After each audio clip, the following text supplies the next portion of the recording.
radio for the masses. Headline edition, July 8, 1947. The Army Air Forces has announced that a flying disc has been found and is now in the possession of the Army. If the game is rigged, change the game. Game changer. I occasionally think how quickly our differences worldwide would vanish if we were facing an alien threat from outside this world. This is Fade to Black with your host, Jimmy Church, on the Game Changer Radio Network and KGRA, the Global Radio Alliance. I need your help to get to the year 1985. You are listening to Fade to Black with Jimmy Church on the Game Changer Network.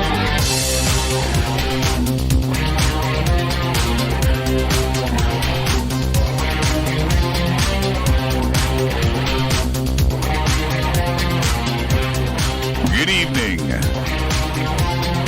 Fade to Black.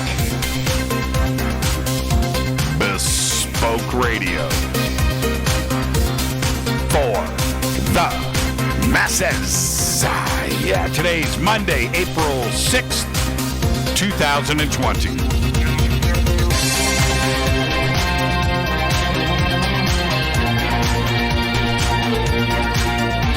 "97 days into the new year.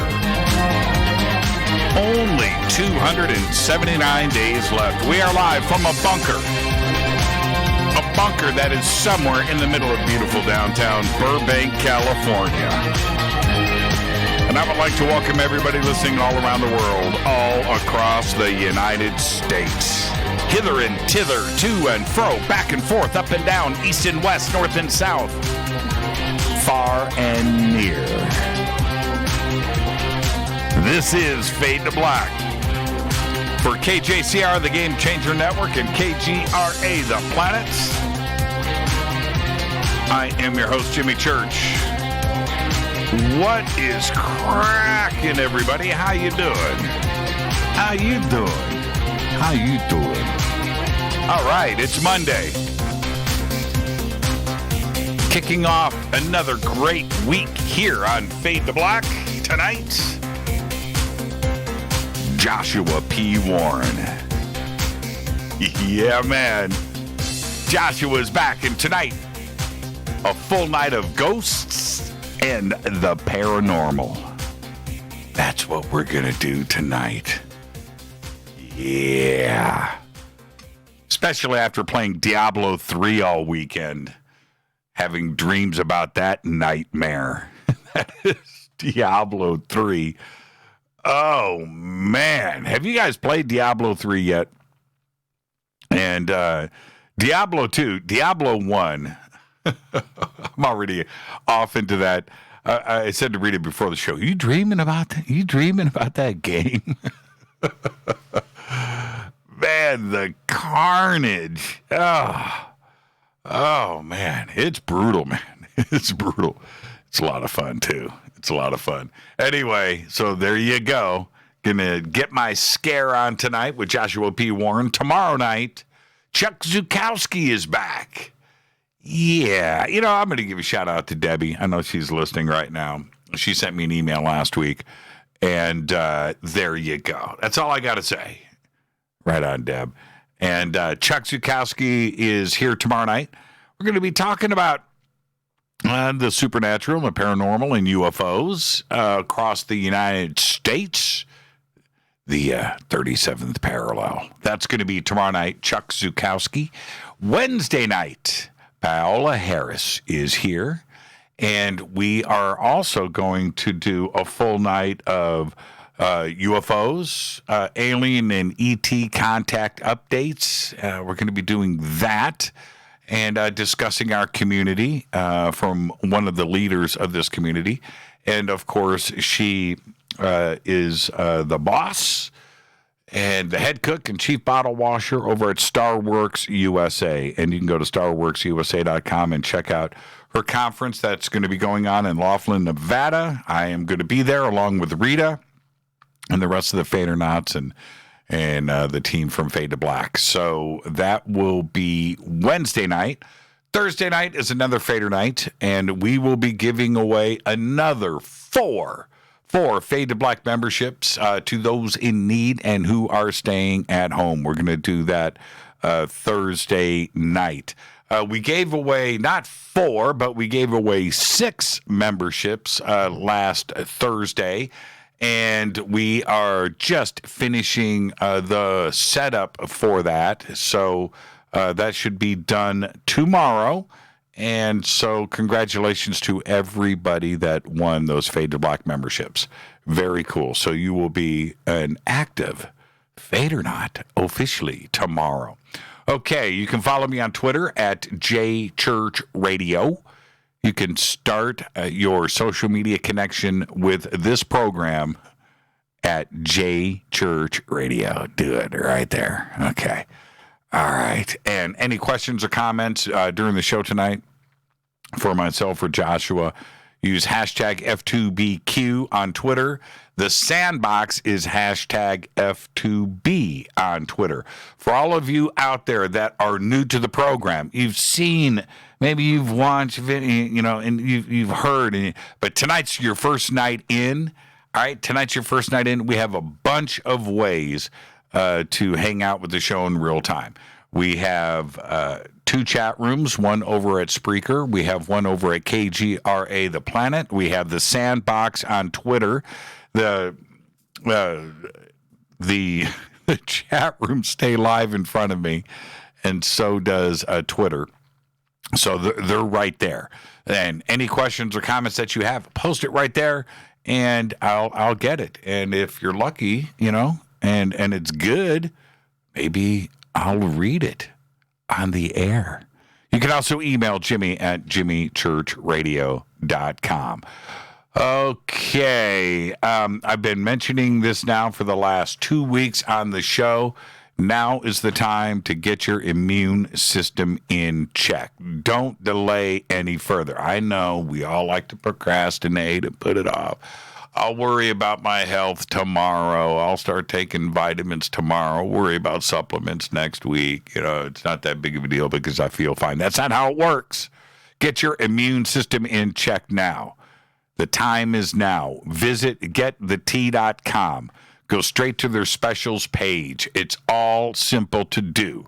The road to good health and your immune system being at its peak performance is happening right now. Just go to getthetea.com. Just click on the banner over at our site and use the promo code FADER, F-A-D-E-R, to get free shipping on all orders over $50. Getthetea.com, promo code FADER. And last week we made the big announcement, very happy and proud to announce our latest sponsor, our newest sponsor here at Fade to Black, which is Billy Carson's Forbidden Knowledge TV. That's right. Simple to get to, too. Just click on the banners over at jimmychurchradio.com. Take you straight to it, forbiddenknowledge.tv. This is Billy's new internet TV network that he built for this community. The links and banners are up over at our site, and I encourage all of you to go and check out all of the amazing programming that he has got right now over at forbiddenknowledge.tv, completely free for 3 days to go and check out. And I think he's got 1,000 episodes up over at the site. That's amazing. Go and check it out right now, forbiddenknowledge.tv. And also last week, we made the announcement that River Moon Coffee is now available on Amazon. And you can visit their Amazon store if you're an Amazon Prime Fadernaut. It's already discounted coffee. We've got an additional 5% promo code. I'm going to give that to you in a second. And you also get, if you're an Amazon Prime Fadernaut, you get free shipping, right? So right now, use the promo code JimmyRMC, no spaces. I think you got to use all caps. I think. I forgot to check up on that over the weekend. I was too busy playing Diablo 3. Jimmy RMC is the promo code. You get an additional 5% off an already discounted price. And we also announced last week It's going to be available here any day now. Our newest Fade to Black blend from River Moon Coffee, and it's called Game Changer. Yeah. Right? River Moon Coffee. You can visit their website too, rivermooncoffee.com. All right. I don't know if you heard this yet. Let's get to the breaking news. Atlas. Have you heard about Atlas? Atlas is a ginormous green comet that at this point you can now see it with the naked eye and with binoculars. You don't need a ginormous telescope. That's right, because Atlas is 5 times the size of Jupiter and about half the size of our sun. And it's going to appear brighter than Venus from Earth by the end of April. It's currently close to Mars' orbit right now, but it's increasing speed as it makes its way towards the sun and will make its closest approach to Earth April 30th. Can you believe it? When it gets towards the inner solar system, it will become one of the brightest objects in the night sky and potentially the comet of a generation. Atlas atmosphere right now has grown in diameter to 447,387 miles.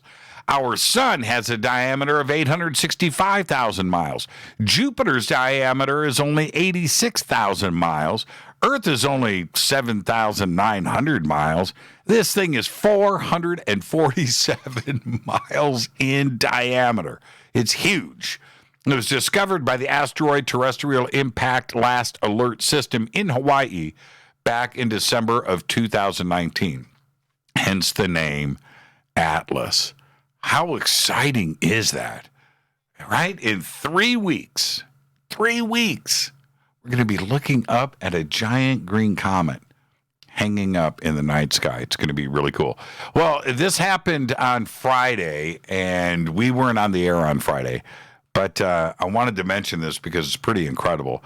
A fire had spread through a grassy area of Southwest Florida International Airport, and that fire has destroyed thousands of rental cars. And if you haven't seen the video, it's incredible to watch.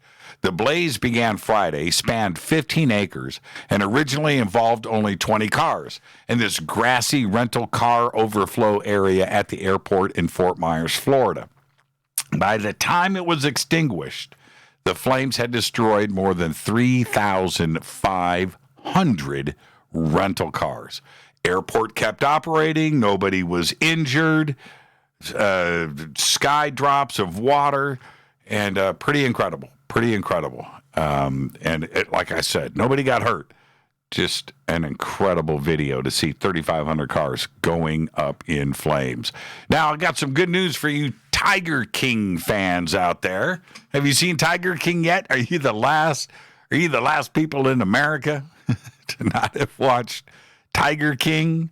You need to check out Tiger King. But anyway, if you have watched it, and you got to the end, and it ended, fairly recently because it had the conviction of Joe Exotic. And if you haven't seen it, well, I just gave you the spoiler. He goes to jail, goes to prison for 22 years. But Netflix is going to air another episode of The Tiger King. They just wrapped filming of it right now, and this will be episode number 7. And is expected to air nearly immediately, either in late April or early May. Tiger King. I said to somebody the other day on Twitter, I forget who it was. I don't want to. Anyway, I can't remember. I said, it's got everything. It's a redneck soap opera with meth, murder, right? Big cats. I forget the list of stuff that it's crazy. It's just, man. You got a love triangle between 3 dudes and, oh man, no teeth. It's all in there, man. That is just, you got con men, con women, dead, missing husbands. a few of them actually. Crazy, just crazy. Check out Tiger King. I couldn't believe it. When I watched the first episode, I was like, I don't know quite where this is going. Oh, by the way, for all the animal lovers out there, there isn't anything I don't like. No videos with animals being hurt. I don't watch that stuff. But I was expecting something like that in this. No, so you can just buy it. It's cool. I had no idea that you could buy a big cat, a tiger, for like $2,000. Who knew that? I mean, you got to have a place to put it, and everything. You're not going to get a tiger if you have an apartment. But I didn't know. You can get a tiger for $2,000. Anyway, watch Tiger King. All right. You want to brighten your day? Brighten your night? Well, check it out.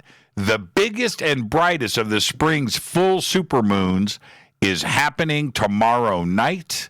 A supermoon, as everybody knows, it's a full moon or a new moon that occurs when the satellite is within 90% of its closest approach to Earth, appearing 7% larger and 15% brighter than normal. Now, this closest approach point is known as the perigee, which is an average distance of about 226,000 miles from Earth.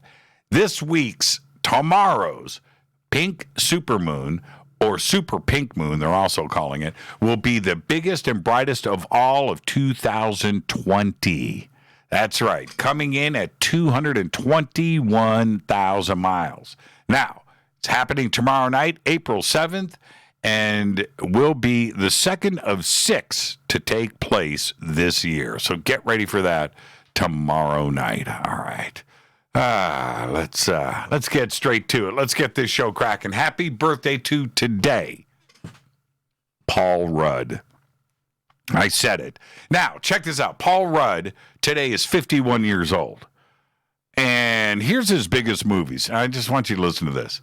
Ant-Man, Anchorman, and I Love You, Man. What is it with Paul Rudd in movies that have man in the title? It's just an observation. Okay. Zach Braff today is 45, funny guy, Scrubs. Michael Rooker, one of my favorite actors, today is 65 years old. Of course, he starred in Guardians of the Galaxy. And one of my favorite singers of all time today, except frontman Udo Dirkschneider, today is 68 years old. Now, what do you think of when you, Udo Dirkschneider? Balls to the wall. That's right. One of the greatest rock and roll songs in the history of the known universe. Great hook, too. Man, everything about that song is great. Udo Dirkschneider, today, he's like this tall. That's right. I think he is about an inch taller than Ronnie James Dio. He's about that big. All right. Guitarist Warren Haynes today, the Allman Brothers Band. Guitar god, actually. Warren Haynes today is 60 years old. All right. On this day in history, OTD, the great 1968. It went down. The greatest, bestest, and most respected science fiction film of all time, 2001: A Space Odyssey, is released in theaters. Fader fact. Okay, here you go. I'm going to rant about this tonight. Fader fact. J.J. Thomson won the Nobel Prize in Physics in 1906 when he showed electrons were particles. His son, G.P. Thomson, won the Nobel Prize in Physics in 1937 for showing that electrons are waves. Go figure. There you go. That's your Fader fact. All right, let me hit this River Moon coffee. Man, that's good coffee. River Moon coffee. All right, rivermooncoffee.com. You see what that does to me? It works. rivermooncoffee.com. You can do that too. You can do that right there. All right. Can we talk? In Brian Greene's new book, Until the End of Time, he covers everything what consciousness may be. He explores that as a physicist. The beginning of time and the eventual end of everything, and pretty much everything in between as well. He explores one subject that is totally mind-blowing and very difficult to wrap your head around, and that is that eventually everything will just end. It's going to stop. It's going to cease to exist. You see, our universe is about 13.8 billion years old, and we know this for a few reasons, but there is one thing that we do know is that light, energy, and particles are here in the now, and everything is at least, 13.8 billion years old. Our Earth and Sun are around 4.8 billion years old. Now, we are told that energy always exists, doesn't go anywhere. It's what we're taught. Our sun will last about another 10 billion years in its current form, by the way. It will eventually burn out, but it will be around another trillion years or 2 trillion years just hanging out there. Little red dwarf, little white dwarf, about that big, just hanging out there. Dense, but just hanging out there for a couple of trillion years. Small red dwarfs are thought to last for trillions of years. Now, these are really big numbers.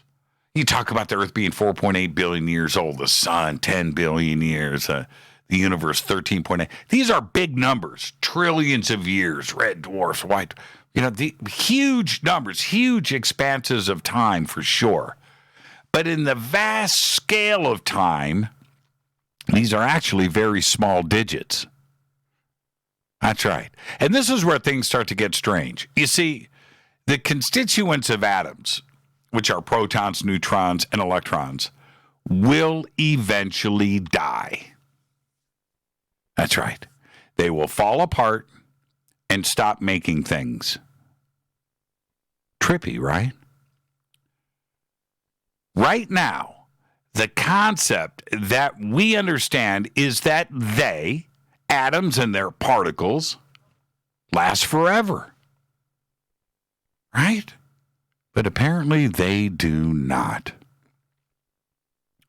This is easy to believe that everything lasts forever because our planet Earth is made up of these things, these atoms and these particles, right? And hey, it's been around for 5 billion years. It's going to be around for 5 billion more. Wow. So what do we have to worry about? What do we have to think about? What do we have to contemplate? Well, let's push things out to the future a little bit. And let's take a look at where we will be, right? Because sooner or later, we will have to leave this planet and find someplace else to hang out. And we will, right? We will. We have to. Will it be on another planet in our galaxy? Don't know. Or will we just live on a giant spacecraft cruising around deep space? Possibly. It will definitely be one or the other. Probably both. Now, here's the dark part. Trillions and trillions of years in the future, while roaming the stars, our vast fleet of communal star cruisers will, wait for it, just dissolve. They will dissolve into nothing, and so will we. Those atoms and their building blocks of protons and neutrons and electrons will stop being themselves. Poof. Gone. lifeless micro stardust. Everything that binds us together will be gone. And there's nothing we can do about it. Eventually, our universe will expand. And as it does, it will flicker out. We're going to have darkness everywhere. Our consciousness, our consciousness, which may be balls of energy floating around the stars, containing all of our memories and history, will vanish as well. That's right. There will be nothing left to show anyone our greatness. Wait, did I just say show anyone else? How could this be if everything has ended, right? There shouldn't be anyone else out there. Let me continue. There is a problem that Brian Greene brings up, and it's starting to be discussed right now in the world of physics and science, and that is that our Big Bang was just a little pop in the vastness of all that there is. Big bangs happen all the time. Our universe, its bang, and our measurement of time are localized. Space is infinite, and it continues on forever. Out there, particles and atoms are created all the time. New universes are created, new life, galaxies, solar systems, just like ours. Trillions and trillions and trillions of years in the future, we will be driving through the universe, a universe that has just ended. Another universe next to ours that expanded over, with all of its life and its history dissolved into nothingness. We will have no evidence of the worlds that came before us.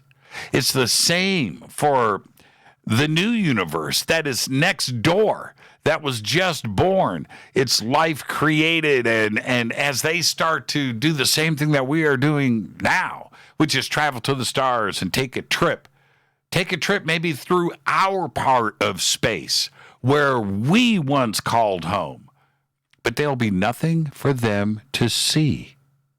There'll be nothing of us, nothing of what we knew, nothing of what we created. They'll never know. The size of space and what time really may be is something so large and long, we really can't grasp it.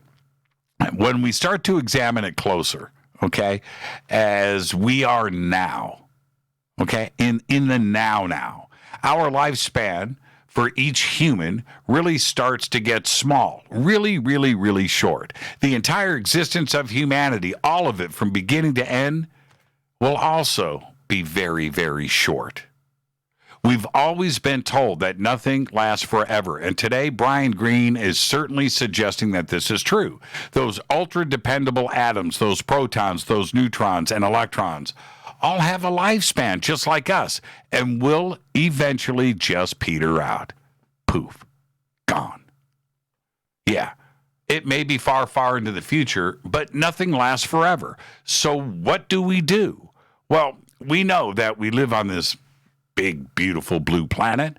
We've got some great food. We've got great weather. Life is pretty good most of the time, and we should truly make the best of it while we are still here.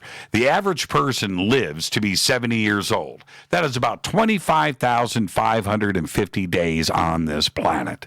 I'm 56 years old, which gives me only about 5,110 days left to make the best of it. And you should too. Seriously. I'm your host, Jimmy Church. This is Fade to Black.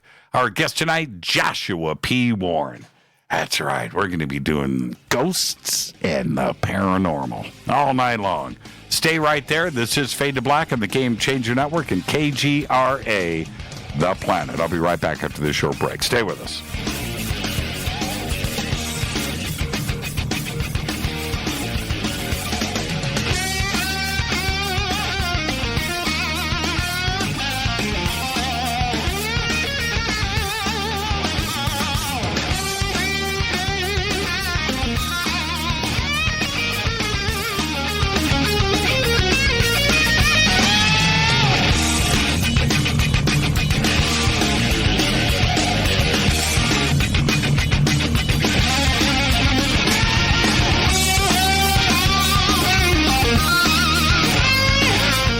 This is Nicole Church, daughter of you-know-who, and you're listening to Fade to Black on JimmyChurchRadio.com and the Game Changer Network. You're listening to Jimmy Church, Fade to Black.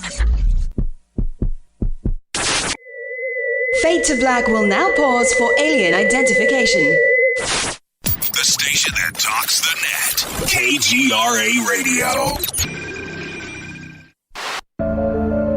When you take the beans from Central America with dashes of Indonesian and African mixed in and then roast it to the dark side of Fade to Black, you create the ultimate brew of fringe. Introducing the Fade to Black blend from Rivermoon Coffee. Yes, Rivermoon's darkest customized roast was created for the love of Fade to Black. The alchemy of masterful roasting and smoking the beans is in every sip of this full-bodied, dark Java. I need my coffee dark, deep, with distinct bittersweet chocolate highlights, just like the bunker. Leaning further into the darkness of the roast is Fade to Black blend from Rivermoon Coffee. Just click on the banner at JimmyChurchRadio.com and use the promo code F2BBLEND for 15% off of your order today. Go Beckley Teppy.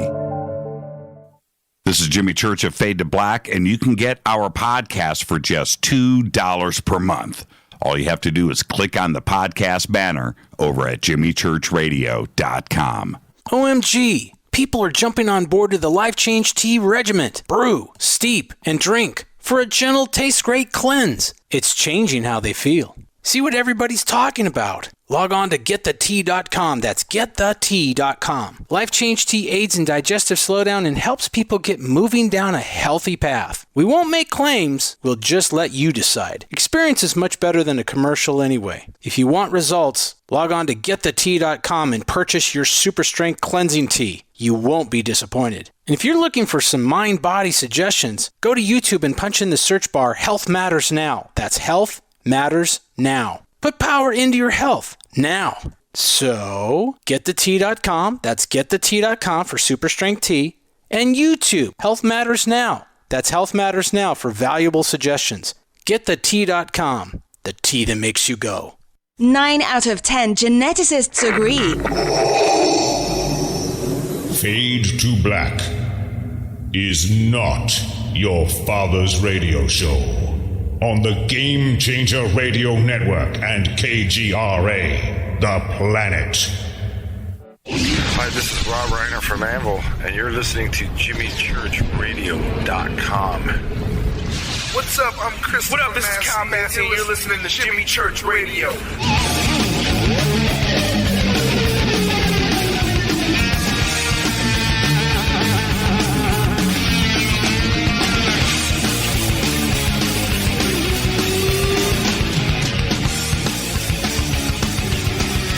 All right. Welcome back. Fade to Black. I am your host, Jimmy Church. Tonight, Joshua P. Warren. He is back. We're going to do a full night of Ghosts in the Paranormal. Tomorrow night, Chuck Zukowski.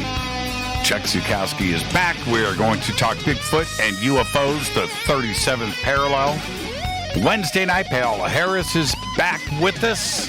Going to do a rundown on all the UFO news around the world. Thursday night is another Fader night, and we will be not only having open lines all night long, but we're going to give away another 4 Fade to Black memberships to those in need and who are staying at home. Tonight, it is Joshua P. Warren. Joshua is an investigator who pioneers the amazing relationship between the mind, energy, matter, and strange phenomena. The author of over 20 best-selling books, including Use the Force, A Jedi's Guide to the Law of Attraction, and The Wishing Machine Handbook. He has appeared on numerous TV programs on History, Discovery, Nat Geo, Animal Planet, SyFy, TLC, and has starred on the Travel Channel series Paranormal Paparazzi. He travels the world investigating mysterious phenomena and made the cover of a science journal in 2004 for lab experiments regarding energy fields in nature related to the Brown Mountain Lights. I would like to welcome back to Fade to Black, the one and only Joshua P. Warren. Joshua, good evening, man. How are you? I'm doing very well. Thank you, Jimmy. Great to be with you. You know what, Joshua, I'm going to start off here. Finally, after all of these years, we got to hang out. Okay, so we get to hang out, and we have never met. And Rita and I are walking up, and you were standing with a group of people outside of the building that we were going to, and I saw you from a block away, and I turned to Rita and I go, "That's Joshua right there." Right? So anyway, we step up, and this is what I didn't know. I didn't know that you were that tall. And there's something else that goes with that. You're in black. You got the black fedora. You got the thing. You got and you're tall, and you got the voice. You are the paranormal, man. You are. You live it. Do you realize that? Well, thank you. That is a wonderful compliment. And yeah, it's true. I can't distinguish between my private personal life and my paranormal research. It's all just one big experience. But I'm happy to hear that you were satisfied with my presentation. It was so cool. And then really quick, I want to tell everybody what we did. We ended up going out to dinner after your presentation there. And we don't need to discuss that. We'll save that for another time. But anyway, we go out to dinner.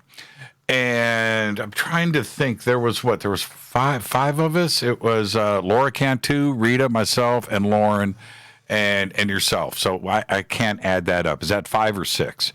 And yeah, that's 5. Uh-huh. Five. And we went to, what's the name of the place that we went to? It's called the Pepper Mill. The Pepper Mill. Okay.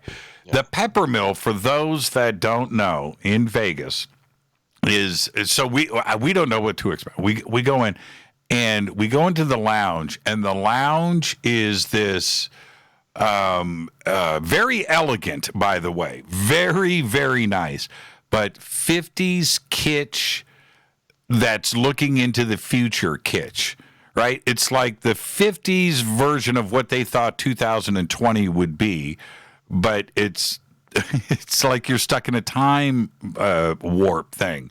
And what a great atmosphere. And we were able to just sit and talk for the evening, and we just had a great time, and I want to thank you for that. It was just absolutely amazing. Well, you're welcome. It was a pleasure to enjoy that evening with all of you. And of course, the great thing about the Pepper Mill is it captures that sort of atmosphere that people used to expect from Vegas, where, like you said, it's kind of kitschy and gaudy, but at the same time, it's somehow sort of elite, and it's got the whole like Rat Pack vibe. And there's fountains and flames and dim lighting, and they actually have shot a number of movies there, including a famous scene from the movie Casino, where Robert De Niro is sitting there next to Sharon Stone. So it's that caliber of place, and so it was a delight to be able to share that with you and Rita and Lauren and Laura. And Lauren and I had a wonderful time, and it kind of felt like we've known each other forever. Yeah, well, and now I don't want to disappoint anybody. We talked UFOs and the paranormal for about 3 or 4 straight hours. We never deviated off of that conversation. It was just incredible. And, to be sitting there with you dressed in black in that place and talking about UFOs and our experiences, it was just a perfect evening on the Strip. It was an amazing time. Well, you know what? I even mentioned to you that it's funny how that you and I both have created these lifestyles, I guess, where basically even when you're going out to socialize, it's paranormal. You just can't get away from it. That's it. Now, what I wanted to do, okay, I'm going to circle back to one of the conversations we had that night at the Pepper Mill, okay? But I want to start off here, and then we're going to go into that conversation. There's a reason why I brought up the Pepper Mill. Why is it, Joshua, that people like to get scared? We are playing Diablo 3 right now, Rita and I. It's this video game that is absolutely scary. It's visually stunning and scary and bloody and all of that. And you can't get enough of it. You can't walk away from the game. You just want to get more scared and more terrified and have more fun doing it. I'm just like everybody else. Why is that? Is it our DNA? Why do we like to get scared? I think perhaps I must agree with Alfred Hitchcock's response to that question so many years ago. He said, people like to experience fear when they know in the back of their mind they're actually safe. And so, in other words, if you are in a truly scary situation, you want to be out of that as soon as possible. If somebody's chasing you down through, trying to kill you with the machete, that's not fun if it's happening in real life. But if you actually know that you're safe, then I believe that you can appreciate these things as an adrenaline rush. There's a lot of thrill seeking going on there. I mean, why do people enjoy a roller coaster? It's that same thing. Now, occasionally the roller coaster flies apart and people die, but most of the time you believe you're going to end that, safely. And so I think it goes to the fact that we just enjoy all kinds of different feelings and experiences in life. You might watch a sad movie one day and then a funny movie the next day and then an action movie the next day, depending on what mood you're in. And I think the experience of fear is exhilarating, more so for some than others. And that is why we have this whole culture, this whole industry built around allowing you to feel that without being in any real danger. Now, the other part of this is those that actually go out and invite the scare, invite the danger, where they're out hunting ghosts or they're going to sacred sites.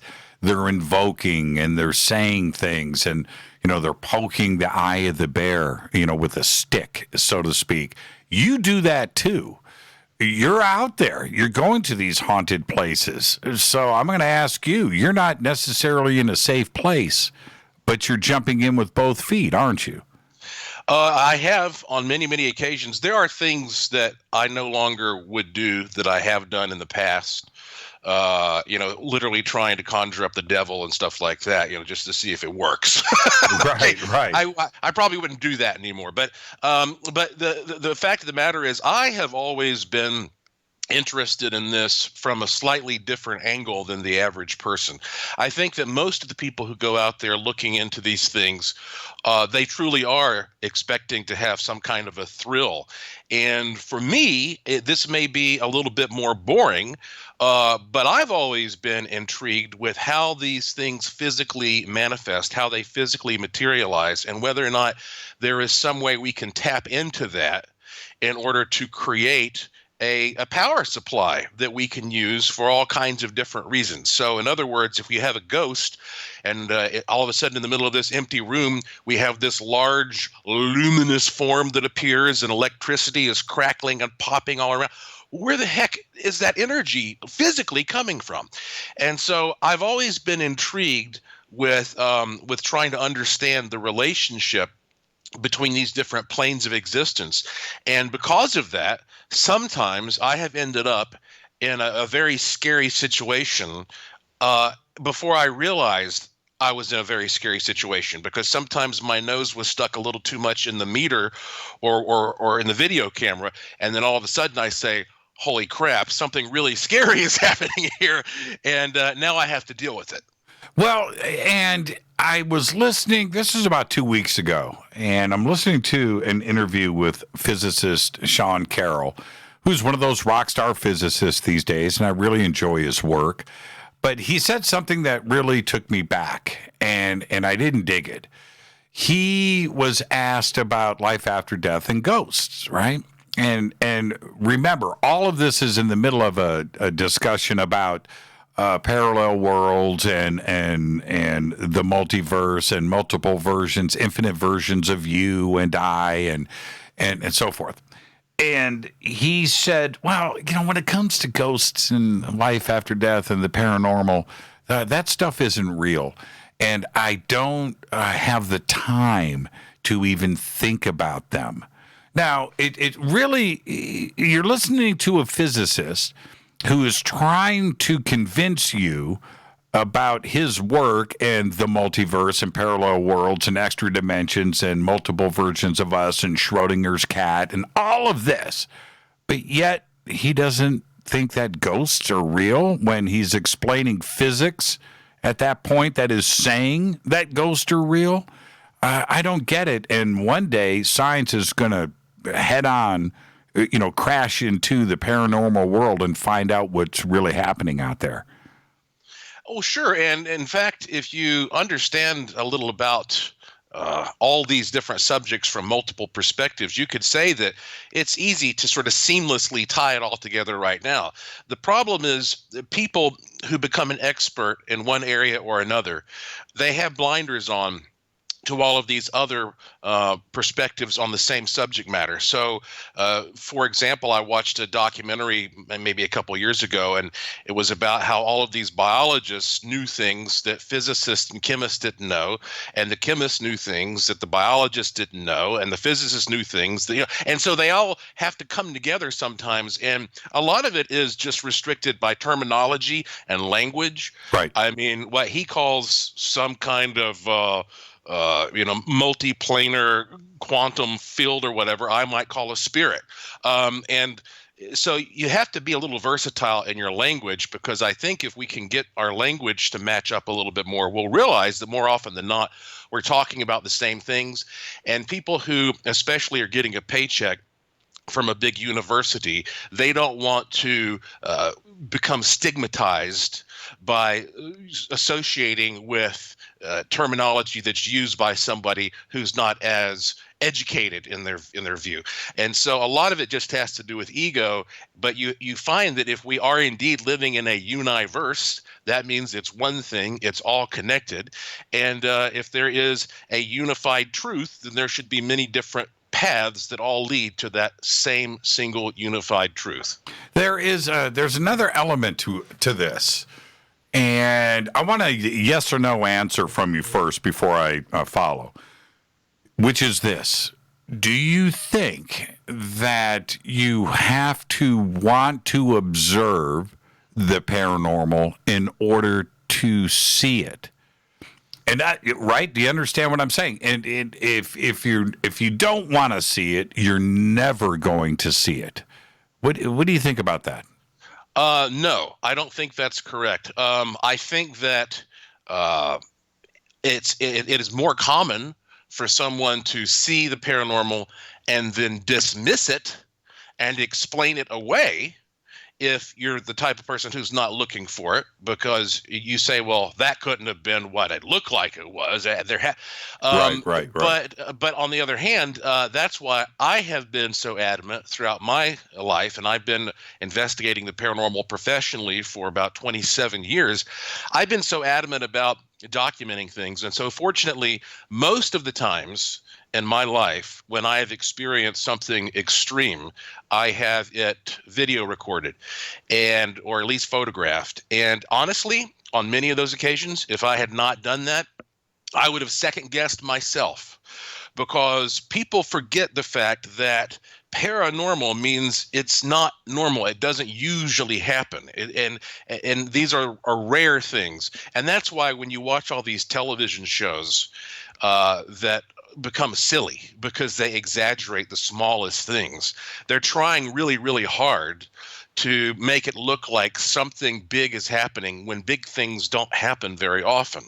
And so that makes it look like, in general, if you're judging the field only based upon that type of entertainment, that everybody is out there just making mountains out of molehills. But in reality, when you spend time studying this like I have, and there are a lot of great researchers out there who've devoted their lives to this, you understand that you might have to observe a location for a year in order to capture one or two anomalies. So the database there is very limited, and that's one of the reasons it makes it difficult to study. But also, you find that when you have, for example, the scientist you were talking about, he said, I don't even have the time to think about ghosts or whatever. Well, that's in essence also what he's saying, that this is a very time-consuming thing because it is rare and much rarer than the entertainment business would lead you to believe. Right. And for him to be so dismissive of it because science and, well, education and universities, it's supposed to be about expanding, right? Questioning and fixing and moving on, right? And exploring, not shutting it down, right? And not wondering. And for Sean Carroll to go, nah, ghosts aren't real, so why waste my time on it? It's just an immediate closed down thought process that I just don't think should exist in science at all. Well, not only that, but I doubt he even gave us his definition of what a ghost is. And that's important because ghosts are real at very least in terms of the human experience. People say they see ghosts. So whatever they are, now that becomes a different conversation. Right. But there's no doubt that this is a real phenomenon. And it reminds me of, one time I was doing a radio program and we took a call and the caller said, well, there's no way that ghosts can exist because the Bible says that when you die, your soul goes to heaven or hell or whatever, and it doesn't stick around here. And I said, well, you are assuming that a ghost is the soul of a living thing. We have ghosts of inanimate objects. I mean, we have ghost trains and ghost stagecoaches and ghost ships. I mean, you have people who not only see the ghost of the old farmer, but also the old farmhouse behind him. And so we're not just defining a ghost as the spirit of a living thing. It's broader than that. And so that's the first thing we have to deal with when anybody is going to comment on the reality of ghostly phenomena. I like to know what that person's talking about. I'm happy to give my definition, but my definition is probably going to be a little broader and maybe makes you think about things that you are not considering when you use that word. When you look at evidence, what's your favorite? Is it old film? Right? Analog? Is it digital cameras? Is it digital recording? Or is there another measurement that you like to consider? Well, at the end of the day, we all know the adage, you've got to see it to believe it. So I can show you some just fascinating data of electromagnetic anomalies or electrostatic fields or different types of radiation that corresponds to someone having an experience. But ultimately, you really need to get a good image. And we've reached the point now where we have a lot of really fascinating, authentic paranormal imagery. What we are lacking in still is having it captured from multiple points of view at the same time so that you can at least see it in 3D. Because if you're going to gauge the physical characteristics of something on a piece of footage, you really need to see it from more than one point of view. And if you do that, you can tell how big it is, how it relates to other items, and its orientation to the scene. And so that's what we need to do next, is we need to start focusing more on going to places that are hot spots and ringing that whole place with cameras and then having an instrument pack in the middle. And that's a project that I'm working on right now. We call it the Mobius Mission. And I've already started this. I haven't talked too much about it because I don't want to compromise my locations. But I'm doing this. I'm going to places that have quite a reputation. I'm putting cameras around from many different points of view with an instrument pack in the middle. I've already gotten some really interesting results, but I haven't hit the home run that I suspect I will someday. And when you see, I can't put a ghost in a jar or a Ghostbusters trap, and then I'd put it on the shelf in my museum. I wish I could. Right. But the next best thing might be showing you this ghost from every single point of view, showing it interacting with the environment and affecting these instruments. And then when all that's done, I'll go and take a lie detector test or whatever I have to do in order to say, look, nobody's tampered with this. This is if somebody has a better idea of how to prove that an apparition has appeared, I'd love to hear it. I'm all ears. But I think that is what we need to do next, and that's where we as serious investigators need to focus. If you and I got an H.G. Wells time machine, right? You and I, and we jump in this thing and we go to the past, or we go to the future, right? And we go somewhere. Would we physically be there, or would we be non-observable? without upsetting the universe, right? There is a balance of particles and atoms. And if you and I jump to the future or to the past, we now are upsetting possibly the known universe. But this is the deal. Could ghosts and things that we observe today, including UFOs, merely be things from the future or from the past that are just here visiting us and they're just out of our frequency range? I think that's a great possibility, especially that these are beings from the future. In one of my books called The Secret Wisdom of Kukulkan, I wrote a lot about this concept in what I called the paratemporal loop hypothesis. And without going down that rabbit hole, what I will tell you is that if ever, in all of the infinite future beyond us, we or some other species figures out how to travel back in time, then we can presume that they will do it. And then the question becomes, well, yes, how physical are they, or how easily can they camouflage themselves? By the way, if you haven't seen the invisibility material that I posted online recently, you should check that out. If you go to joshuapwarren.com and click the link to the Curiosity Shop, you'll see at the bottom there's a video where I'm making things disappear. And I even make myself disappear in a busy bar in Las Vegas on a Saturday night. And this is not a magic trick. This is a material. So it's very conceivable that people in the future would know how to make themselves appear almost, if not entirely, invisible. And it's funny to me when you hear stories about shadow people, for example. Usually when someone sees a shadow person, the shadow person is kind of hiding in a corner or off to the side of the room and just sort of peeping. And as soon as the shadow person is noticed, boom, it flees, it disappears. And so if this were a person from the future who wants to observe but not mix up the timeline, then that might be how that person would behave.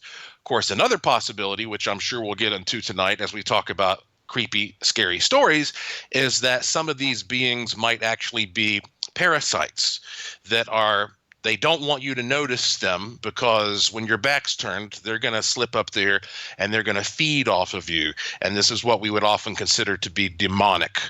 And so those are our options. But I do believe that if we are observed by people from the future, we can expect that their craft might often look like what we call UFOs, and that they themselves might behave in a very similar fashion to some of these sort of phantasmal figures that people report seeing around their homes. And we're going to take a break right here, Joshua, but you bring up a point that all those physicists and theoretical physicists, quantum physicists, speak about today, which is observation and quantum measurement. When something is observed, you change its state. And that is the fundamental basics of physics. Let's take a break right here. Our guest tonight, Joshua P. Warren. When we come back, I told you, we're going to go back to the pepper mill and that conversation. We're going to do that right after this short break. I'm your host, Jimmy Church. Our guest tonight, Joshua P. Warren. Joshua just posted a picture of you and I and Nick on the strip there, and you can tell I'm 6 foot tall. Look at big boy Joshua. We'll be right back after this short break. Stay with us.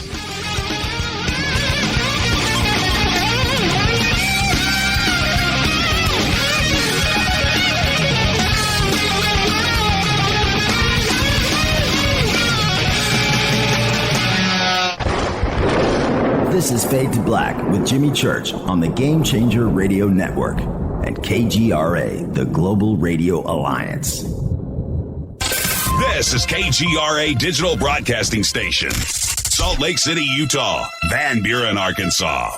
Hello, my name is Billy Carson, and I'm a best-selling author and the founder of ForbiddenKnowledge.tv. Together with my team, we have built an all-new conscious streaming TV platform designed with every family member in mind. If you have ever wanted to travel the world and attend lectures and workshops from your favorite speakers but weren't able to, look no further. ForbiddenKnowledge.tv. There are dozens of workshops and lectures from speakers you know and love. We have also included amazing categories to assure that your consciousness is entertained and elevating on a daily basis. Amazing interviews, ancient history, ascension knowledge, wisdom teachings, documentaries, conspiracies, mysteries, health and fitness, conscious cooking, meditations, finance, yoga, and so much more. To start your free trial on any mobile device or computer, surf to forbiddenknowledge.tv. That's Forbidden Knowledge with the number 4, forbiddenknowledge.tv. Again, visit forbiddenknowledge.tv today.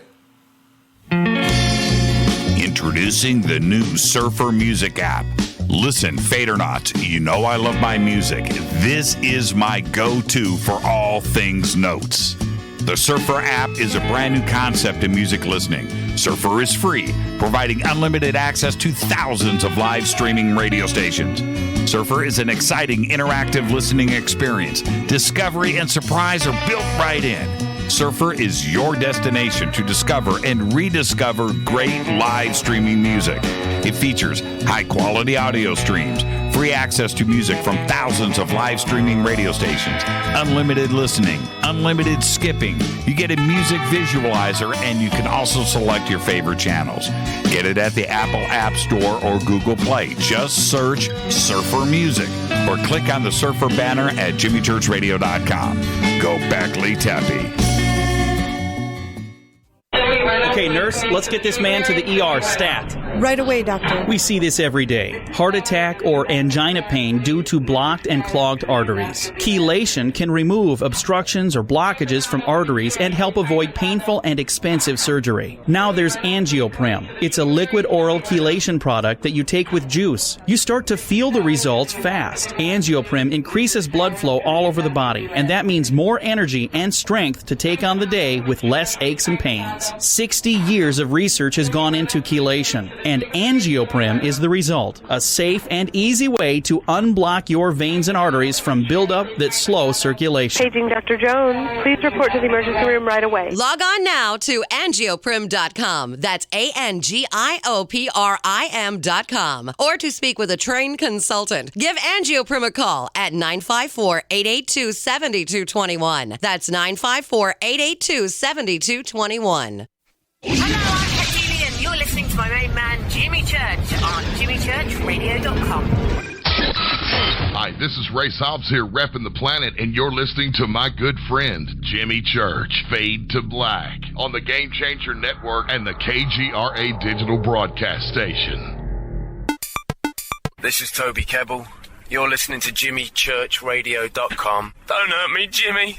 I'm only little. Hey, I'm Adrian Grenier. And this is Ari Gold. We're the Honey Brothers. We're of the Honey Brothers. Hey, I'm Adrian Grenier. And I'm Ari Gold. We're the Honey Brothers. And you're listening to Jimmy Church. The Revolution. This is Jimmy Church of Fade to Black, and you can become an official Fadernaut by just going to our membership section at jimmychurchradio.com. Hello, this is Serena Wright Taylor from Conscious Life Expo, and you're listening to Fade to Black with Jimmy Church, who holds the Lucky Pony record for the best astrological chart since 1963. True story. This is Micah Hanks of the Gralien Report, and you're listening to Jimmy Church on Fade to Black, across the globe on the Game Changer Radio Network and the one and only KGRA Radio, The Planet.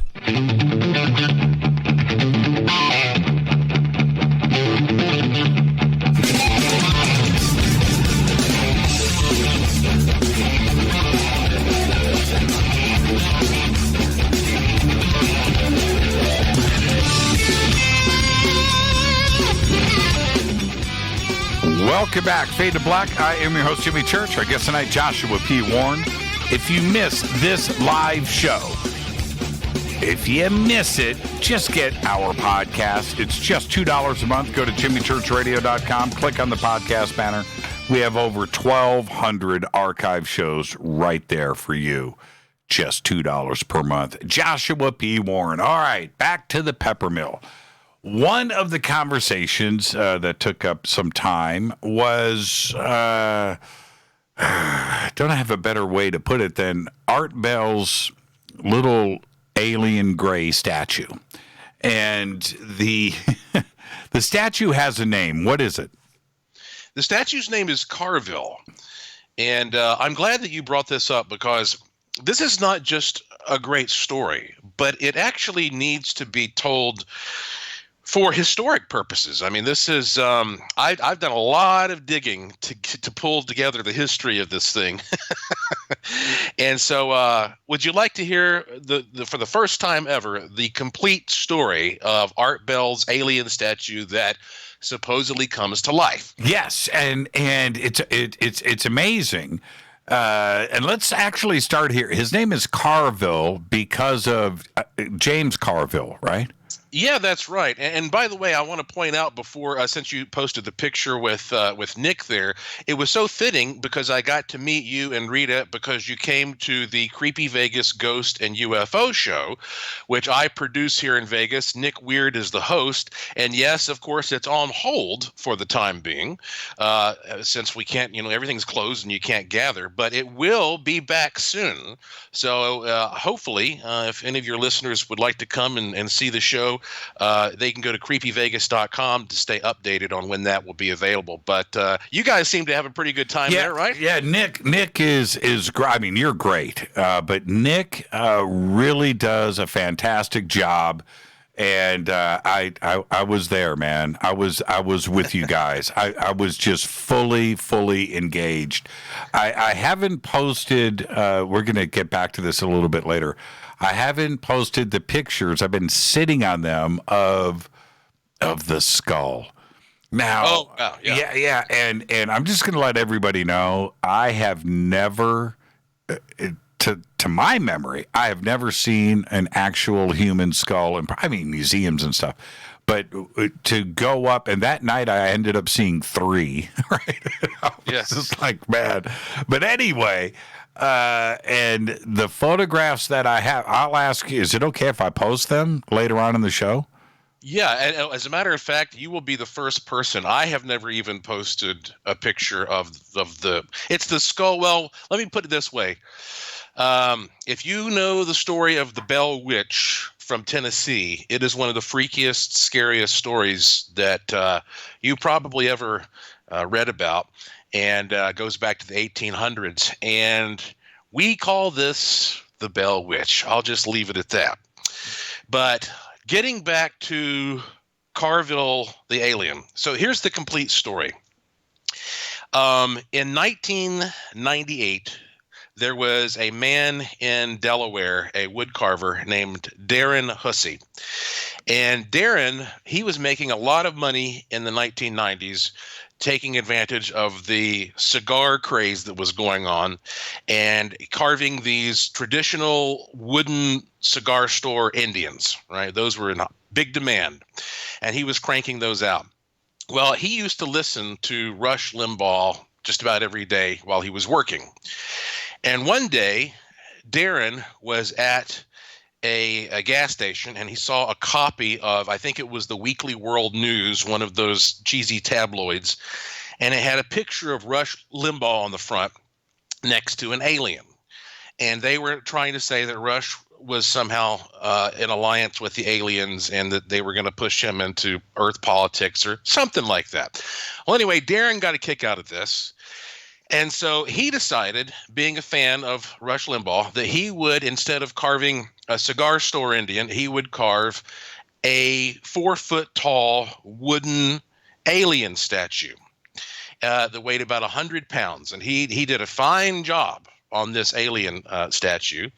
And then he happened to be near New York. He was taking an order somewhere, and he was driving near Rush's studio at the time there, WABC in New York. Mm-hmm. And so he actually stopped his truck. He took Carville the alien inside to the reception area and dropped this off and said, "This is a gift for Rush."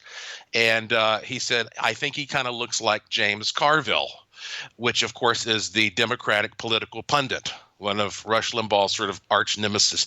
And so that is where the name Carville came from. Well, after that, Darren, he drove away, and he never heard about this again for many, many years, probably 10 years or something like that went by before he ever knew what happened to his creation. So now we fast forward to the year, I think it was 2010, I believe is when it was. I was actually in California filming an episode of Ghost Adventures on the Travel Channel. And I received a phone call from my associate Mobius, who had been in contact with Art Bell. And of course, I had been on Art's radio program a number of times. He interviewed me many times. And Art called me and said, I have this alien statue that it has got to go. Because it's scaring the bejesus out of my wife and our new little daughter, because they're saying he's coming to life at night and running around the house. So what had transpired, I later found during that period of time, is that for about 3 years, that alien statue sat right there in Rush's studio while he was doing his show. And at one point, Rush apparently took it home, and his wife said that it turned its head and looked at her. And that's when she said, get rid of that damn thing. And so Art Bell, on March 10th of 2001, was being honored at the Marriott Hotel in Marina del Rey, California, as part of a talk radio trade convention. And so Art was sitting there on stage having a conversation with Matt Drudge, of course, who is famous for the Drudge Report. And at the end of their onstage conversation, as a surprise, Randy Michaels, who at that time was the CEO of Clear Channel, he steps out on stage and says, I have a gift for you guys. And he brings out Carvel the alien for Art. And Art was just smitten with this thing because Art had been to Rush's studio and actually saw the alien there and had expressed, his admiration and his maybe a little jealousy, saying, oh, that should be in my studio, And so this was gifted to Art. And all this was videotaped, by the way. Art Vuelo was a man who used to just record everything in the talk radio business, and he was very kind and sent me the recording of this, which I put online. If you go to YouTube and you just do a search for Art Bell's alien statue, you'll probably see the video I posted where Art has presented this statue. And Art stands up and talks about how that when he was with Rush, that they put like a $5 bill in his hand and a cigarette or whatever, and they were just messing around with this statue. So there's no doubt that this belonged to Rush, and then Rush gave it to Art, and then it sat there in Art's studio for years. We have pictures of him in his studio with the alien. There's even a screen capture from a webcam of him there with the alien statue. So he loved this thing. And this was a huge honor for him to be given this thing. And so now when he tells me this has got to go, I could tell that it was breaking Art's heart. He didn't want to let this unique creation go, that it symbolized the honor from his peers. But he said, this is not a joke. Okay, he told me this is not a joke, that this thing is scaring them to death. And he said, if you don't get it, or if somebody doesn't get it, it's going to go in the garbage, basically. And so I'll kick myself to the day I die, Jimmy, because that was my opportunity to personally go to Art's property and meet him in person and get this thing. But there was no way I could do it because I was locked into this obligation to do this TV show. And as soon as that shoot was over, I had to fly straight to Michigan to do a paranormal conference. And I just couldn't do it. And he said, it's got to go now. So I contacted a good friend of mine who's a director in Los Angeles named Jim Castle, and a big fan of Art Bell. And so Jim and one of his buddies drove to Art's house. Art invited them in, was a wonderful, gracious host, gave them the grand tour. I mean, it was just a wonderful experience. He was the nicest guy. And then they took the alien, and I did pay for him. This was not just given to me. I did give Art about, I don't want to say how much, but I gave him some money for him. And then they shipped this thing to me in Asheville, North Carolina. And so when I got back in Asheville from doing my shoot and my conference, like a day later, here comes this gigantic box in. And so I tore it open, and it was full of all those styrofoam peanuts, and they go pouring all over the place. And here is this legendary statue.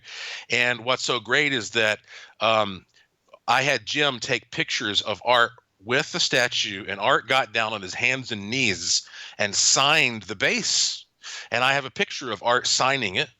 And then also Art gave me a handwritten note that had, it's an 8.5 by 11 sheet of paper that details the provenance of all this. And so there's no doubt about the story I'm telling you. And so I thought, man, this is just incredible. I now am the owner of this amazing piece of radio history. And so I immediately started planning a press conference or something like that, where I'd invite all the media to come and tell them about this new edition I have at my museum, the Asheville Mystery Museum. And so I put the statue in the corner, very well aware of the stories surrounding him. And I started building this exhibit around him with signs, with printouts of the pictures, and had all this special lighting brought in. And so I'd planned, I think within like a couple days, all the media was going to come and do news stories on this. And so I was by myself in the studio, or in the museum, at about 11 o'clock at night, just making sure all the lighting was perfectly adjusted. And this was going to be presented as dramatically as possible. Then I left. So the next morning, I had a meeting downtown. And before the meeting, I needed to pop into the museum to pick up some papers. So I went back into the museum. And, of course, I can tell from our security pad there that I was the only person who went, who had been in since I had left the night before. And I walk in and I look over at Carvel the alien, and the entire 4-foot tall, 100-pound wooden statue has shifted a good 25 degrees to the right. And I was immediately angry because I thought somebody somehow must have gotten access to come in here, and they're messing with me. Well, I went, and we did have a security camera, and it confirmed that nobody went in or out. Unfortunately, the camera was not pointed at Carvel, but I could tell for sure nobody went in or out. And nothing else in the entire room was disturbed. Not a single sign or a piece of paper. Only this big, heavy chunk of wood had shifted. And that's when I realized, oh my God, this thing moved. There's no way to explain that, Jimmy. This thing moved. And so after that, I put a camera on him and did my best to try to catch him moving. And I wasn't able to catch him. But here's what recently happened. Recently, we had to close my museum down in Asheville, and that's because it was in the basement of an old Masonic temple, 107 years old, and they were having all kinds of problems with the basement. It was flooding on a consistent basis. There was major renovation that needed to be done, and I decided to just close the museum down and ship the bulk of it out here to Las Vegas, and I figured I'd just find an opportunity to display it some way out here. So I had Carvel the alien shipped over here, and I have him sitting in my living room right now with a camera on him. So I'm going to be checking that camera very soon. I haven't checked it in about a week to see if I can catch him moving here at my house. But I swear to you, when I'm in the living room late at night and I'm by myself, it doesn't feel like I'm by myself. I turn around, and Carvel's got a spirit. He's got some kind of a soul. And I really have started believing more and more that inanimate objects can become filled with life in some way. And so this is an extraordinary thing and one of my most prized possessed possessions. Yeah, I can't get James Carvel out of my head now when I look at him. He looks exactly, and I'm pointing at it now in the cameras. I have about a 3-foot tall alien gray statue here that's solid metal. He weighs, I don't know, he's got to weigh 50 pounds or more. He's pretty heavy. This guy's not moving. right? And I would definitely freak out if I came in and his angle was changed by 25 degrees. There's no way to move on the camera. Look, I'm just letting you know there's no way to move this. It's impossible. So Carville is probably a foot taller and another 50 pounds heavier than this guy. Why do things get attached to these types of inanimate objects? Well, wood is especially interesting because, well, it's sort of like a corpse, isn't it? I mean, it was once a living thing. And so I believe that, it wasn't until I started investigating Robert the Haunted Doll down in Key West that I started really opening my mind to the idea that haunted dolls and other objects can truly become possessed. And then I started to think, especially once I interviewed some of these great witnesses, doctors and lawyers and people who have a lot to lose and nothing to gain by admitting they've seen this doll spring up and come to life. It made me think more about how that we, with all of our great grand scientific knowledge, still cannot explain the mind-body relationship. We're not sure how this thing called consciousness animates this physical form called the body, which is just going to be laying there stiff when we die. And so if we don't know exactly how the spirit connects with the physical form of a human, then why should we be so quick to dismiss the possibility that any type of a physical form might also be able to somehow connect with a spirit, especially if it is something that has the fabric, the filtering, the lattice of life, meaning cells and molecules that are organic and carbon based, like wood. And so sometimes you might be able to sort of give birth to something just by projecting a part of your spirit into it directly.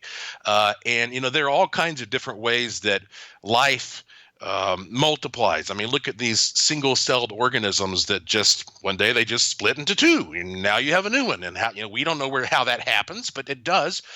And so it could be that we have this idea about how things are given birth, but it might not have to be in the physiological way. It may be that sometimes you can just directly implant part of your spirit into something. And this also ties into why that some places might become haunted by tulpas, by things that never actually happened.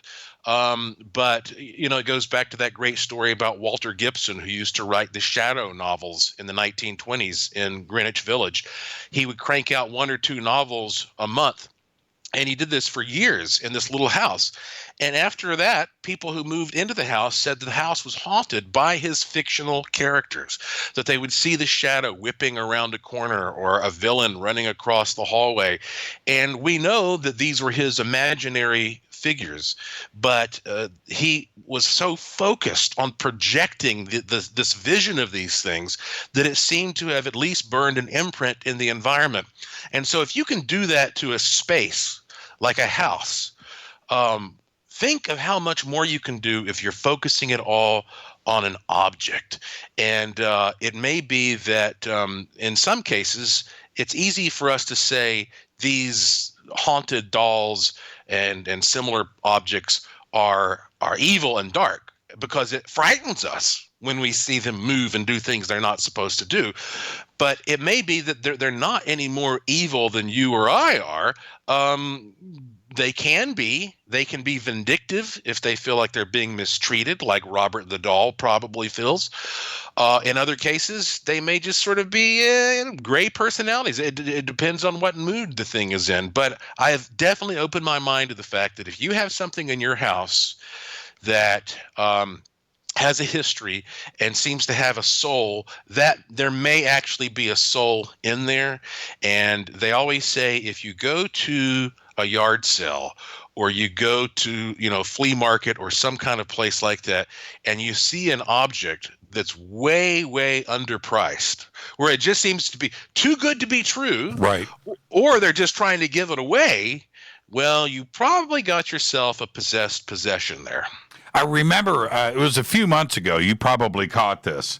It made the mainstream media about a secondhand furniture store. I think it was in Texas, was selling a haunted and possessed bedroom set. Did you see that? I didn't see that one. Yeah, but no, a couple had to give it up. Yeah, a couple had to give it up, man, and they were selling it cheap, and I don't think anybody bought it. That's the other funny part.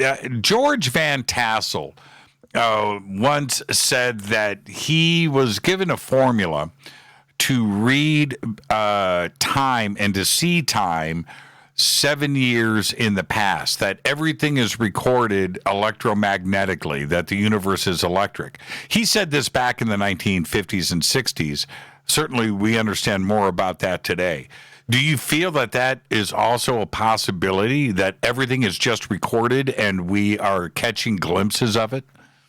Yeah, I absolutely do.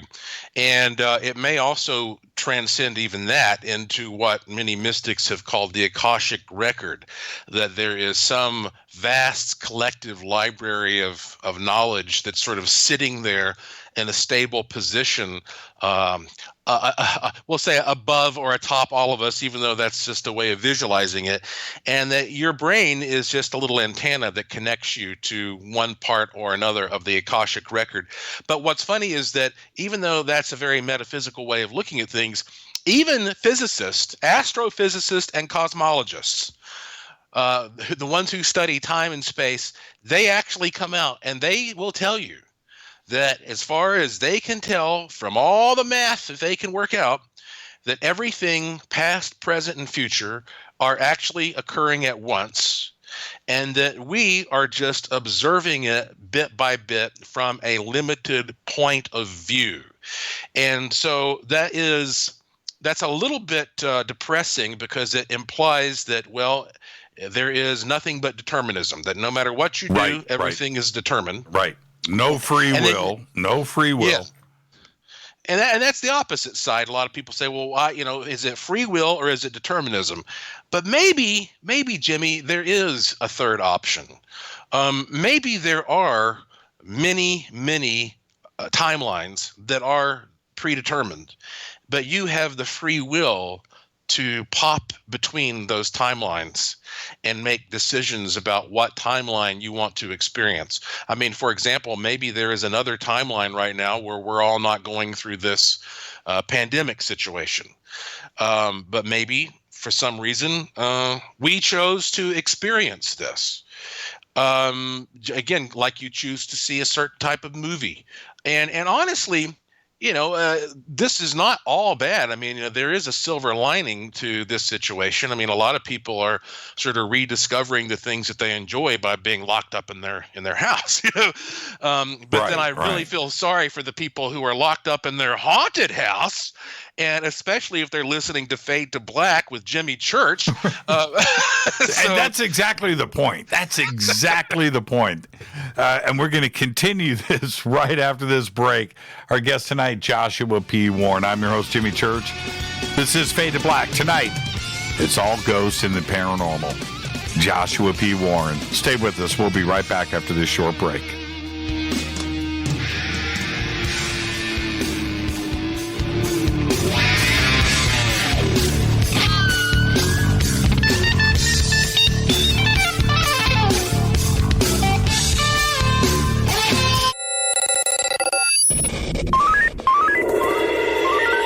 Way out here, we listen to Jimmy Church. You're listening to Fade to Black. Always on the edge of the hottest alternative talk. Jimmy Church with Fade to Black. KGRARadio.com. ¿Qué tal, mis amigos? Yo soy Mario Carson, el tiburón, y los invito para que escuchen a mi buen amigo Jimmy Church Radio. ¡Claro que sí! Do you want to be an official Fadernight? Of course you do. This is Jimmy Church of Fade to Black. Just go to our membership section at jimmychurchradio.com. Introducing the new Surfer Music app. Listen, Fadernauts, you know I love my music. This is my go-to for all things notes. The Surfer app is a brand new concept in music listening. Surfer is free, providing unlimited access to thousands of live streaming radio stations. Surfer is an exciting, interactive listening experience. Discovery and surprise are built right in. Surfer is your destination to discover and rediscover great live streaming music. It features high-quality audio streams, free access to music from thousands of live streaming radio stations, unlimited listening, unlimited skipping. You get a music visualizer, and you can also select your favorite channels. Get it at the Apple App Store or Google Play. Just search Surfer Music or click on the Surfer banner at jimmychurchradio.com. Go Beckley Tappy. So, you love talk radio? Then you'll love TalkStreamLive.com. TalkStream Live is always on, 24/7 with the best streaming talk shows. Find your favorite talkers and discover some new ones. It's free, readily available online or on mobile with any smartphone or tablet. Finding your favorite talk shows all in one place has gotten a whole lot easier. Just go to TalkStreamLive.com. Be sure to download the free apps from Google Play or the iTunes App Store.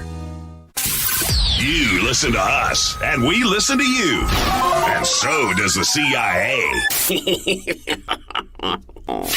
KGRAradio.com. If you have hard water, the lime scale not only leaves white spots, it clogs pipes and breaks down appliances, costing you hundreds of dollars in energy and wear. Eliminate lime scale and other water issues like brown staining and bad odors with HydroCare water products available from Wave Home Solutions. Wave's affordable water systems don't use salts or chemicals. You'll love the way your water tastes, smells, and looks. Satisfaction guaranteed. For more information, go to bestwater123.com. That's bestwater123.com. Are you intrigued by paranormal talk radio? You'll love the new Paranormal Radio app from TalkStream Live. You'll find a great selection of talk shows covering UFOs, ghosts, strange phenomena, and much more. Download the Paranormal Radio app now and start listening to the very best in paranormal talk entertainment, including the network you're listening to right now, the Paranormal Radio app, free in Google Play and the iOS App Store. You are listening to Fade to Black with Jimmy Church on the Game Changer Network. Oi, oi, I'm Reese Evans. You're listening to Jimmy Church. This is Revolution. The revolution will not be televised. The revolution is on radio. Ciao.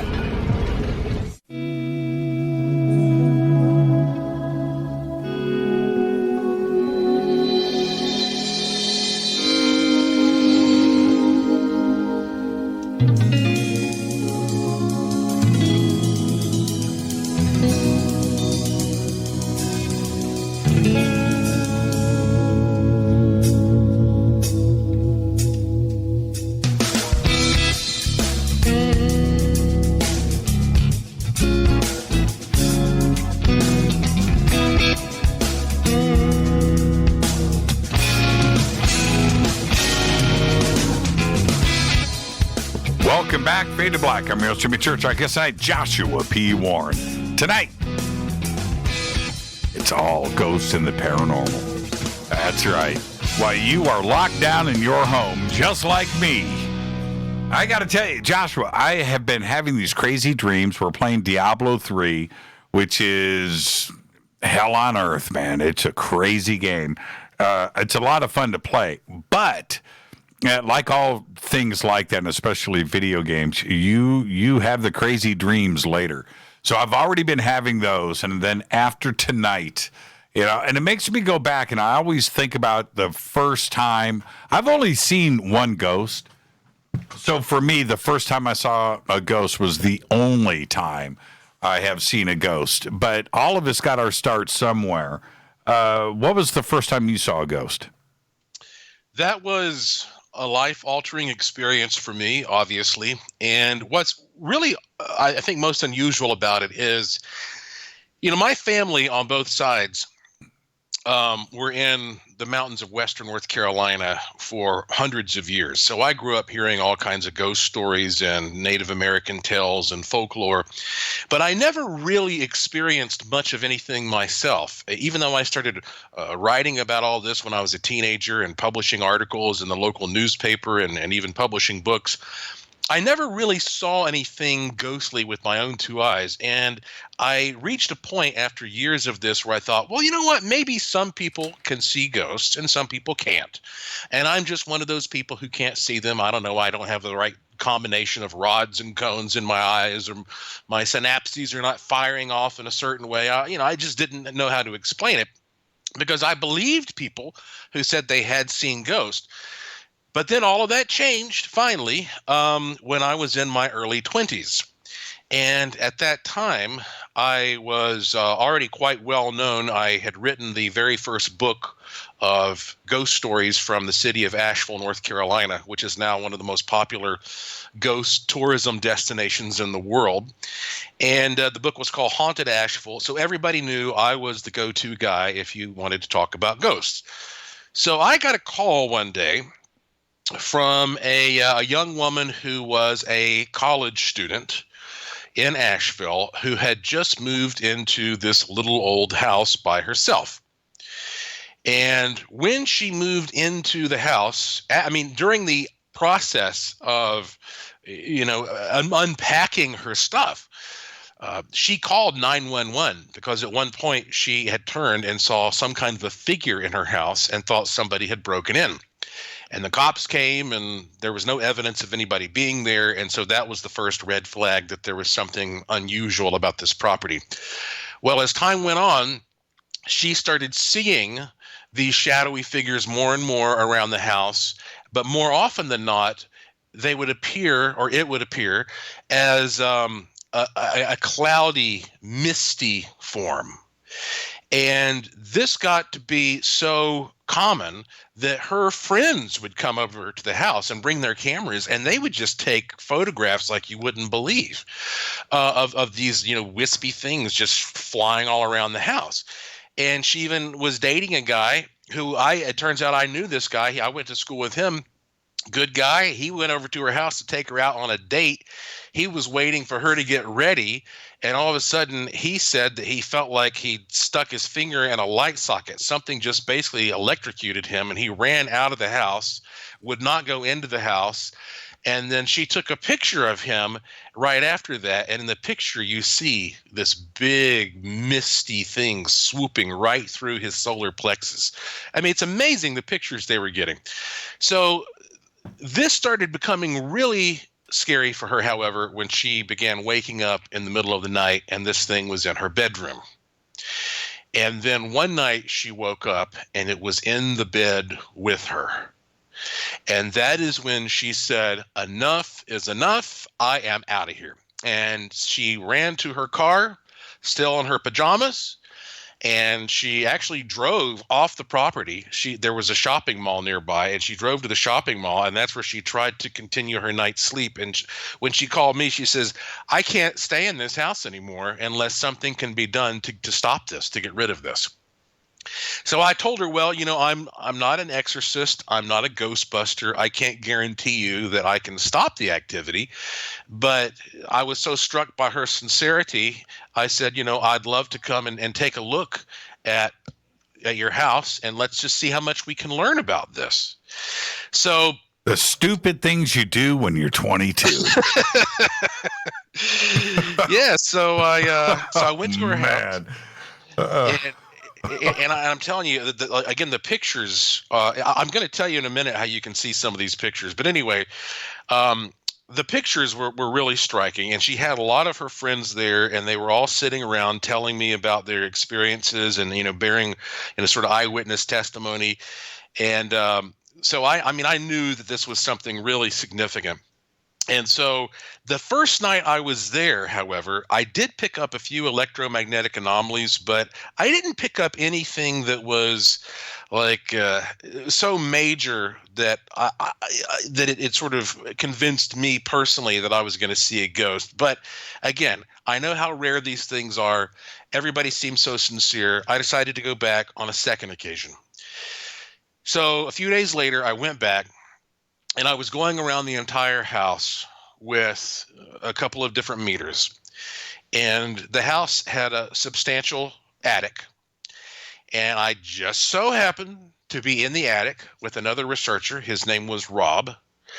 And I started getting all these weird pulsations that were spanning the entire spectrum of the electromagnetic field on this particular meter I had. And I was trying to figure out what was happening. And then Rob said, "Josh, look."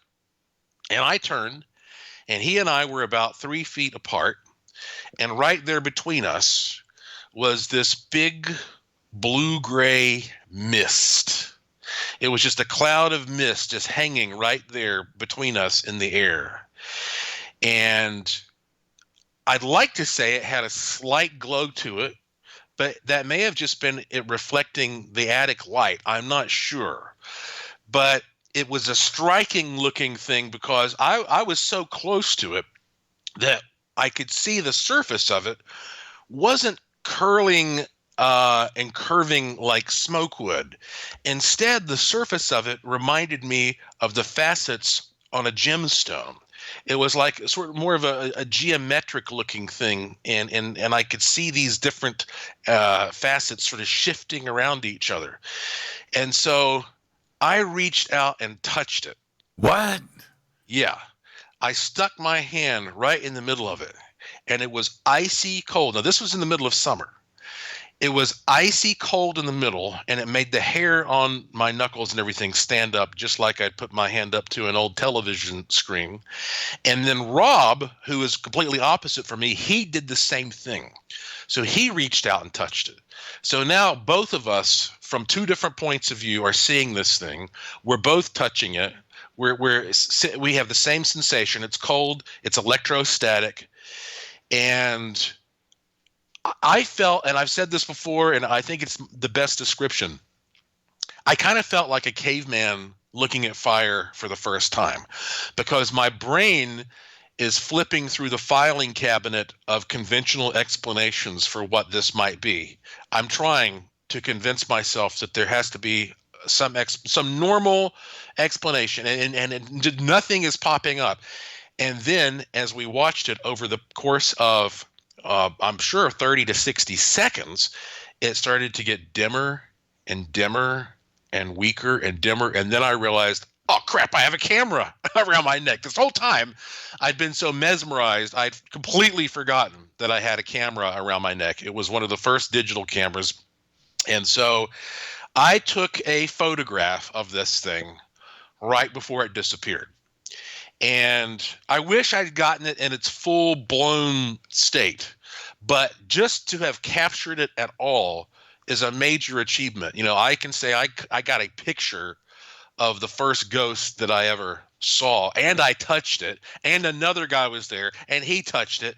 And if you want to see that picture, if you go to joshuapwarren.com, there's a lot of cool stuff on my site. I have to say, you can spend hours just watching videos and getting into all kinds of weird areas. But there's a section there called the Gallery of the Strange. And if you click on that, it gives you subheadings. And one of them is something like World's Wildest Ghost Photos. And if you just click through there, it's all free. You'll come across this picture I took of this misty form. So then this thing just dimmed. And then it was gone.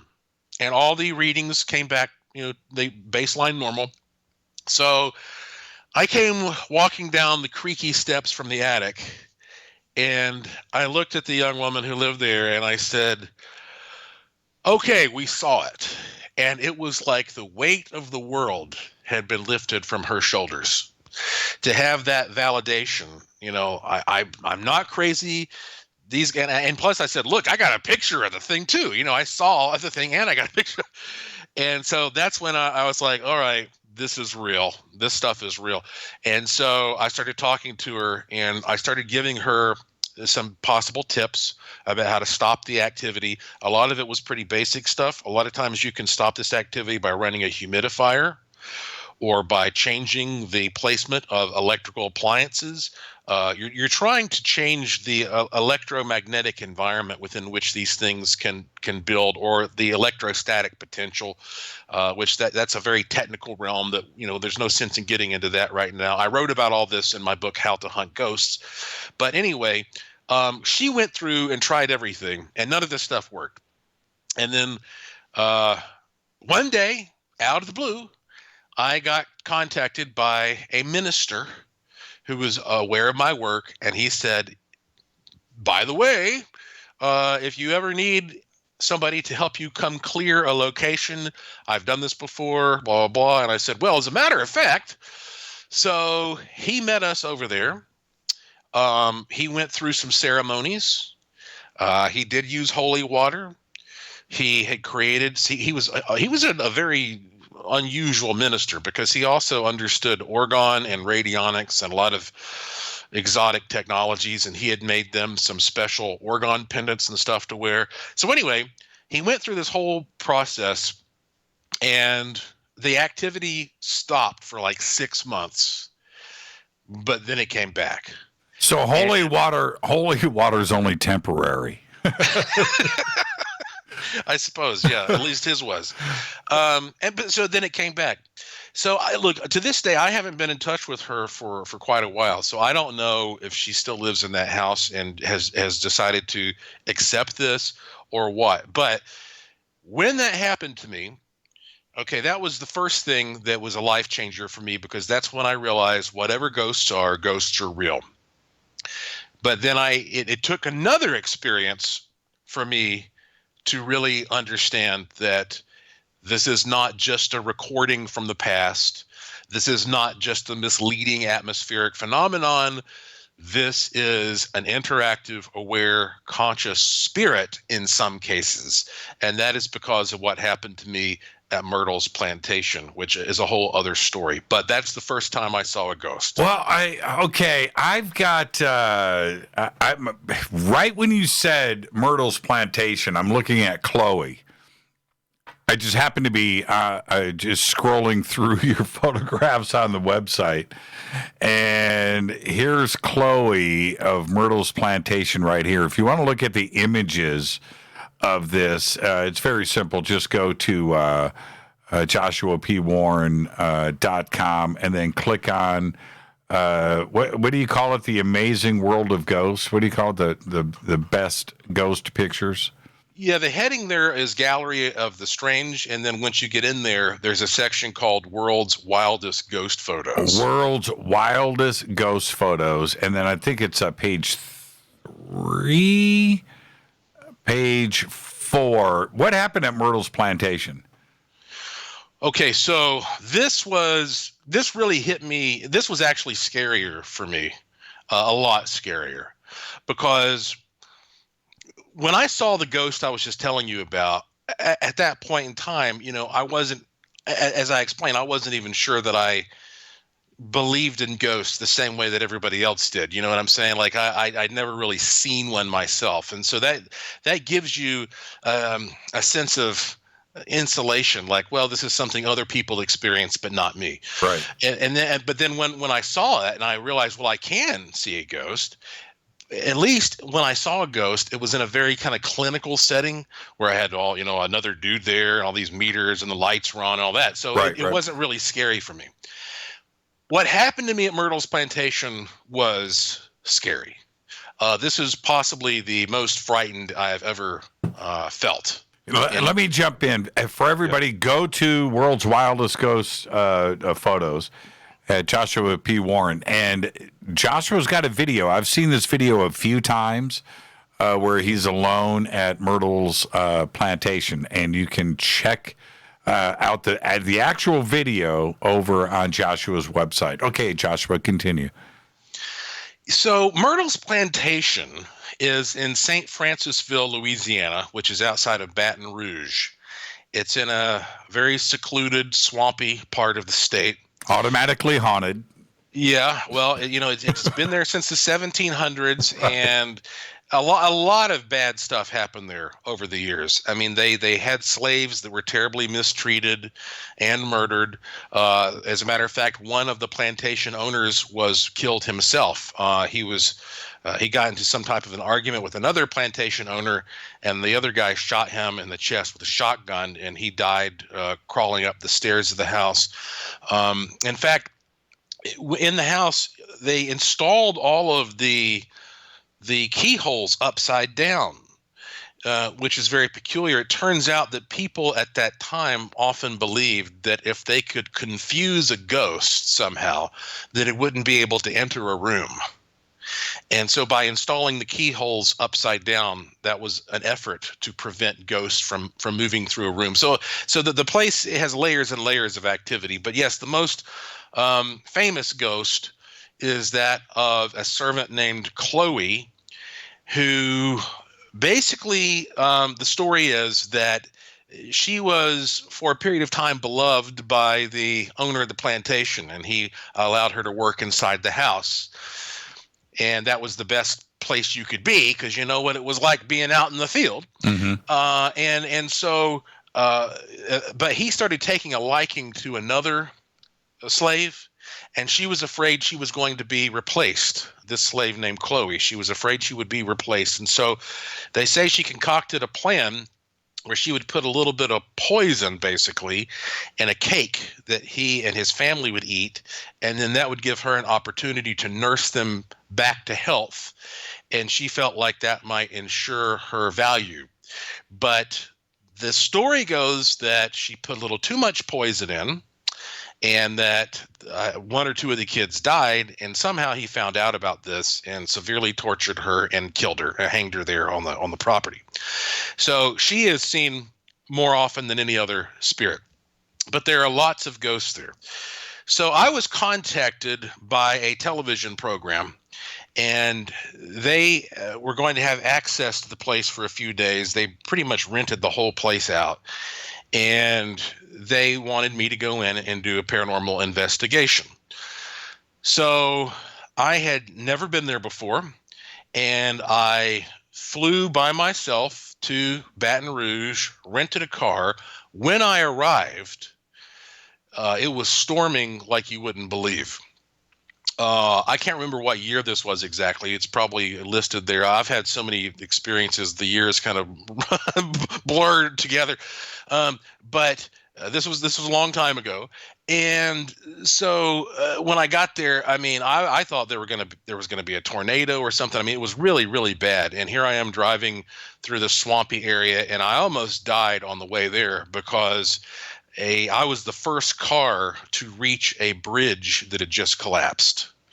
So if I had not put my brakes on, and I was hydroplaning, if I hadn't put my brakes on a little bit, when I did, then I would have slid off and ended up in this creek or whatever. So anyway, by the time I got there, it's raining. It's like I say, it's raining cats and dogs. It's muddy, lightning's flashing. There's a pack of 15 black cats roaming the property like something out of a Stephen King novel. I mean, when I got there, there was a maintenance person there, and he gave me the keys and said, thank goodness you're here. Have a good night. And left me. I was the only person on the whole property. And which was surprising to me. Heck, I could have stolen everything out of there. I could have gone. And but he was like, "Here you go, enjoy." Hit the road. So I got to stay in what they call the General David Bradford Suite. Now, this is a room with big high ceilings, probably 15-foot ceilings, big 4-poster bed like Ebenezer Scrooge would sleep in, these paintings on the wall that have the eyes that almost sort of follow you as you're walking by. I mean, Disney could not have created a better set than this. Right. So, and I was so tired. I was so exhausted. I'd already been up practically, a couple of days just getting prepared for this trip. And it was just, so I was very tired. But I realized this is a great opportunity. I have this place all to myself, by myself.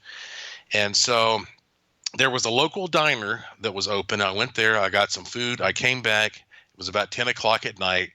And I figured, well, here's what I'm going to do. I'm going to turn off every light in this whole place. and it's a giant place. And I'm just going to walk around this whole place in the dark with a meter in my video camera. See, why do you do that? Why do you do that? Why, Joshua? Why? You're alone, and you when you pull up and you see the fountain in the driveway, and it's a stormy night and it's raining. Man, what do you do?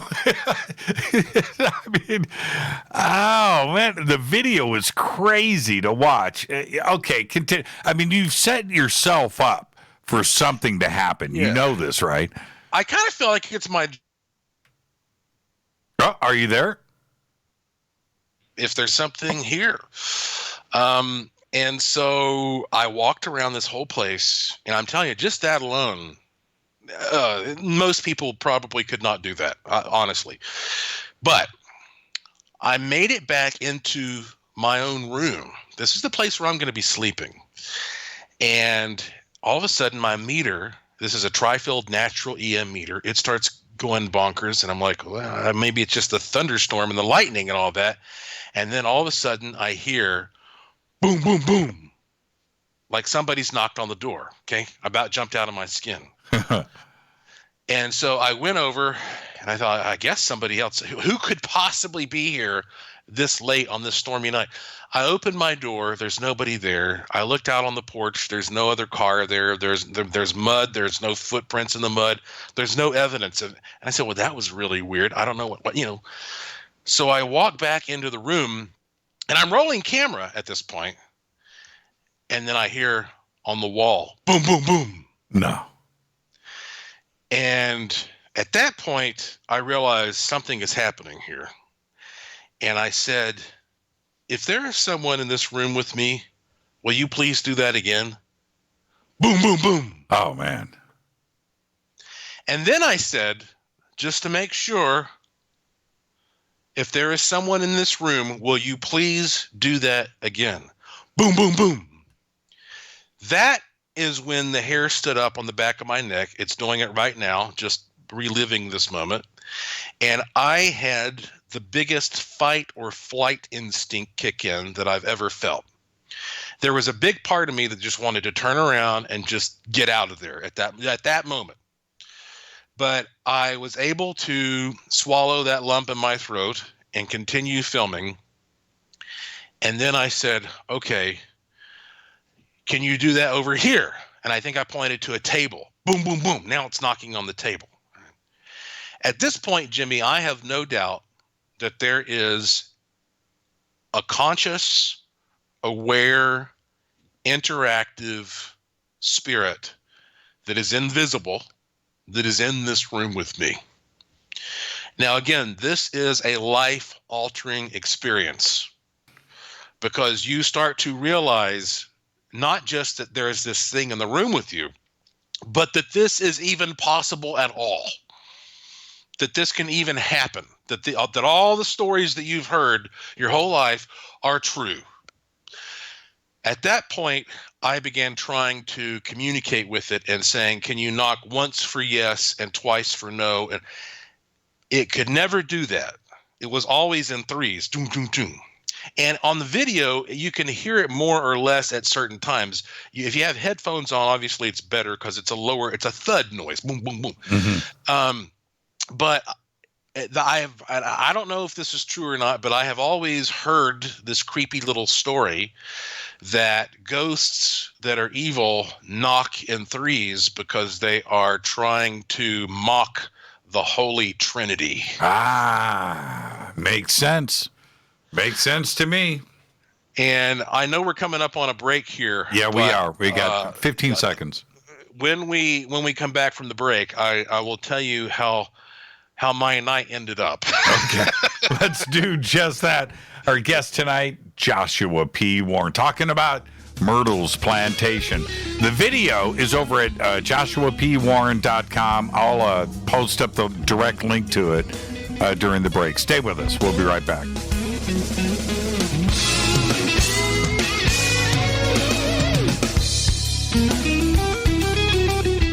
Hi everybody, this is Rob Halford, the Metal Guard on JimmyChurchRadio.com.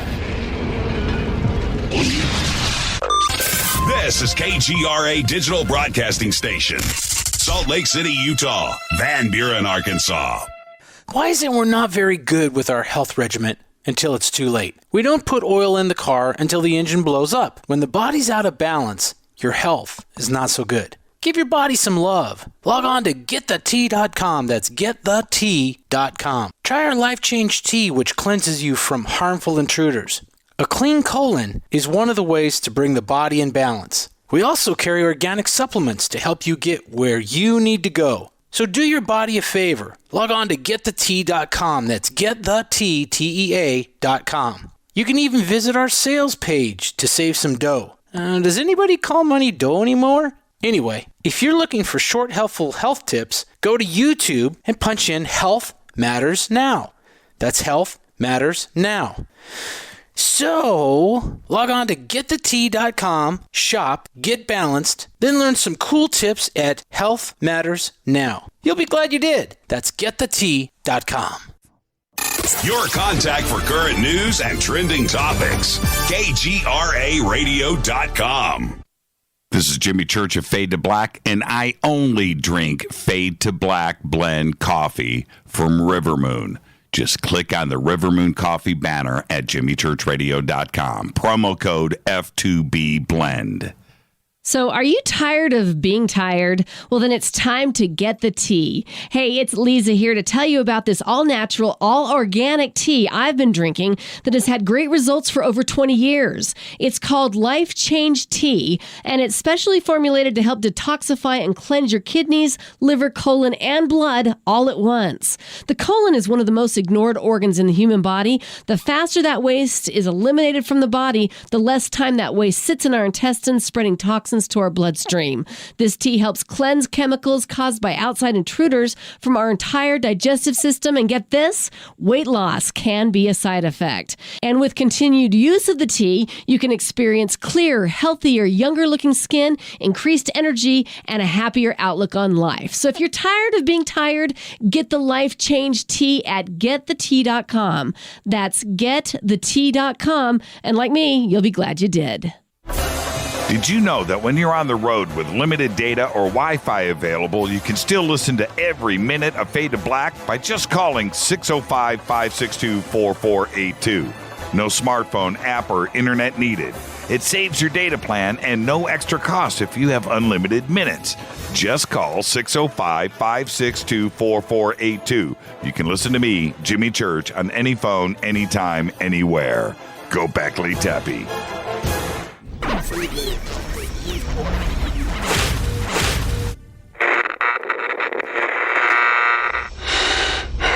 You want to know a secret?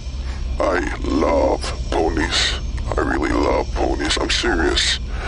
I couldn't stay sane without ponies to brush. Why Fade to Black? Because you never got that pony, damn it. This is Fade to Black with Jimmy Church on the Game Changer Radio Network and KGRA, the Global Radio Alliance.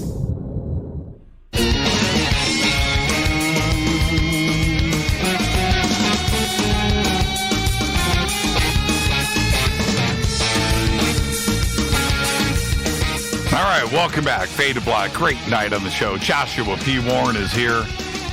It's all ghosts in the paranormal tonight. Now, I just posted up the video in Twitter, and you can go straight to where it's right there. Oh, I said it's Alone at the Myrtles Plantation. It's actually called Alone in America's Most Haunted Bedroom. And like I said, everybody, when you watch the video, it's clear that you're pulling up to, you are at a haunted southern plantation on a dark and stormy, rainy night. You are alone. Just, whatever. I don't know what you're expecting, but it's going to happen, Joshua, on this night for sure. Well, Jimmy, when this consistent communication sort of kicked in, which went on for hours, by the way, where I could say, knock on this wall, knock on this table, knock on this, and this thing could do it. I felt, if you'd asked me at that point, what are the chances that this thing is going to materialize and you're going to see it, I would have said 99%. I mean, I just felt so confident it was going to materialize. But I told you how tired I was. And so finally, I had to go to bed. And so I laid down in this bed. And the first thing I did is I called my wife, Lauren, and I could barely get a cell phone signal. It was one of those things where we're talking in snippets. And Lauren will tell you that she has never heard me that scared before. And we've been together for 23 years.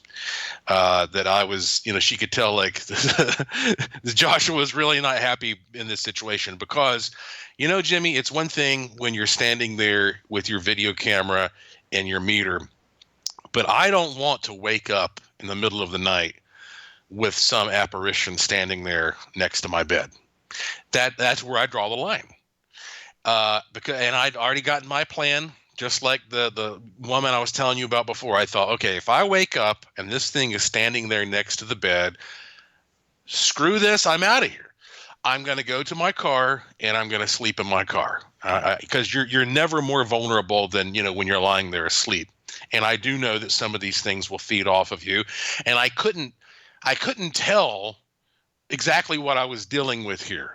I didn't know if it was good or evil or whatever, but honestly, aside from what I told you about the 3 knocks and how some people consider that to be a mockery of the Holy Trinity, I was not able to get a clear communication worked out with this thing. And so I lay down, and surprisingly, I went to sleep pretty quickly. And then the last time I remember it disturbing me was at 8:30 in the morning when it's banging on the headboard of the bed, boom, boom, boom, boom, right next to my ear. And here I am, a guy who has devoted most of his life to trying to see these things, to experience these things. And for the first time, I said, please stop. Please don't do this anymore. And it did. And so the next day, the film crew arrived for the TV show that we were going to shoot. And so they got there, and then, I get a normal knock on my door. I open it up, and I'm like, guys, you're never going to believe what happened to me last night. We're going to have a heck of a show here. And so I told everybody all about my experiences. And so that next night, I was ready. I had all my gear set up. We had cameras everywhere. And it was like the most peaceful, non-eventful night you can ever imagine. So that was a little bit unfortunate. But if you combine that experience with my other experience, okay, the first time I saw something materialize and touched it, and so I have no doubt that these things can become physically interactive. The second time I didn't see it, I didn't touch it, but it was interacting with me. What this shows me is that among the spectrum of things we can consider ghostly, it's all in there. The things that people tell you about that, they really happen. And there's a very creepy story that, I would like to share with you called The Butcher Knife and the Bathtub, which expresses another way that ghosts can try to communicate with you as well. So we'll get to that in a minute. But you can see how those two things made a profound impact on a guy who's coming at this from a skeptical but open point of view. Okay, I've told the story before. I'm just going to make it quick. You're the guest. But I would certainly like your opinion on this. The only ghost that I have seen, and I'm assuming that it was a ghost, it was about 2 o'clock in the morning. I was at a friend's back house. I pulled up, and we were all meeting after the club closed at this house in Hollywood. And I pull up, and I'm sitting in my car, and I'm waiting for everybody. And I look over on the front porch. I see there's a big picture window, like maybe 6 foot by 4 feet tall living room right there. And I see the blinds or curtains or whatever it was pulled back, and I see this face look out at me. And I thought, oh, they're already here. Somebody's already here. Why haven't they know that I'm sitting in the driveway. I was a little angry. Why haven't they just, turn on the lights and let me in the house instead of making me sit in the car? I get out of the car, go up, knock on the door, nobody answers. Knock on the door again. I'm saying, I know you're in there, come out. Nobody does. I go back to my car, pretty pissed off. At that point, the owner of the house, the renter of the house, pulls up behind me. She gets out. She's with a friend. And I said, hey, who's in the house? I said, I think your roommate's here, and she's not letting me in. And she goes, no, she's with her boyfriend, and they're going to be here in about 5 or 10 minutes. And now I'm freaking out the girl that lives in the house, right, the renter. And at that point, the roommate pulls up with her boyfriend. His name is Chris. He's an actor. And he walks up, and I'm like, dude, there's somebody in the house. And so we go up, we open up the door, we go in. Everybody's freaked out, Joshua. We go through that. We're thinking burglar, right? Something else, something criminal. House is locked up. There was no back door. Went through a 2-bedroom house. Nothing's there. I went back to the window and pulled back the curtains and looked at my car. I just wanted to see how far the curtains had to move, right, for this to happen. And I just got chills. I got chills. Something was in that window. The next day, it was an Asian landlord. He's there. And I come back, and I'm talking to him. The front house was unoccupied. And he had said that a year before, I think it was about a year before, that his son had committed suicide, lit himself on fire in the house. And I looked through the back door, and there was a burn spot on the floor. I don't know if it was the rug or wooden floors or whatever. I don't really remember. But I did see that, and we all freaked out. I mean, all of us at that point, now maybe, we went from criminal activity to was it a ghost that we saw the night before? And I've gone on record many times. I never went back. I was very uncomfortable. And that's my only ghost story, but it was life-changing. And to this day, I think about it. The face, too, by the way, it was dark, but was gray. It was very black and whitish. Well, you know what, Jimmy? That experience, surprisingly, it does connect with this little email that I would like to share called The Butcher Knife and the Bathtub, and then we'll tie them together. You'll see what I mean. Okay. And of course, tonight I've been talking so far about my own experiences, but I want to share this with you because I know that you're looking for some spooky stuff, and I get tons and tons and tons of emails. I have for years, and I read every single email. I don't have the time to respond to every email, but I read them all. And this one was so interesting that I decided to publish it in an anthology that I put together years ago called It Was a Dark and Creepy Night.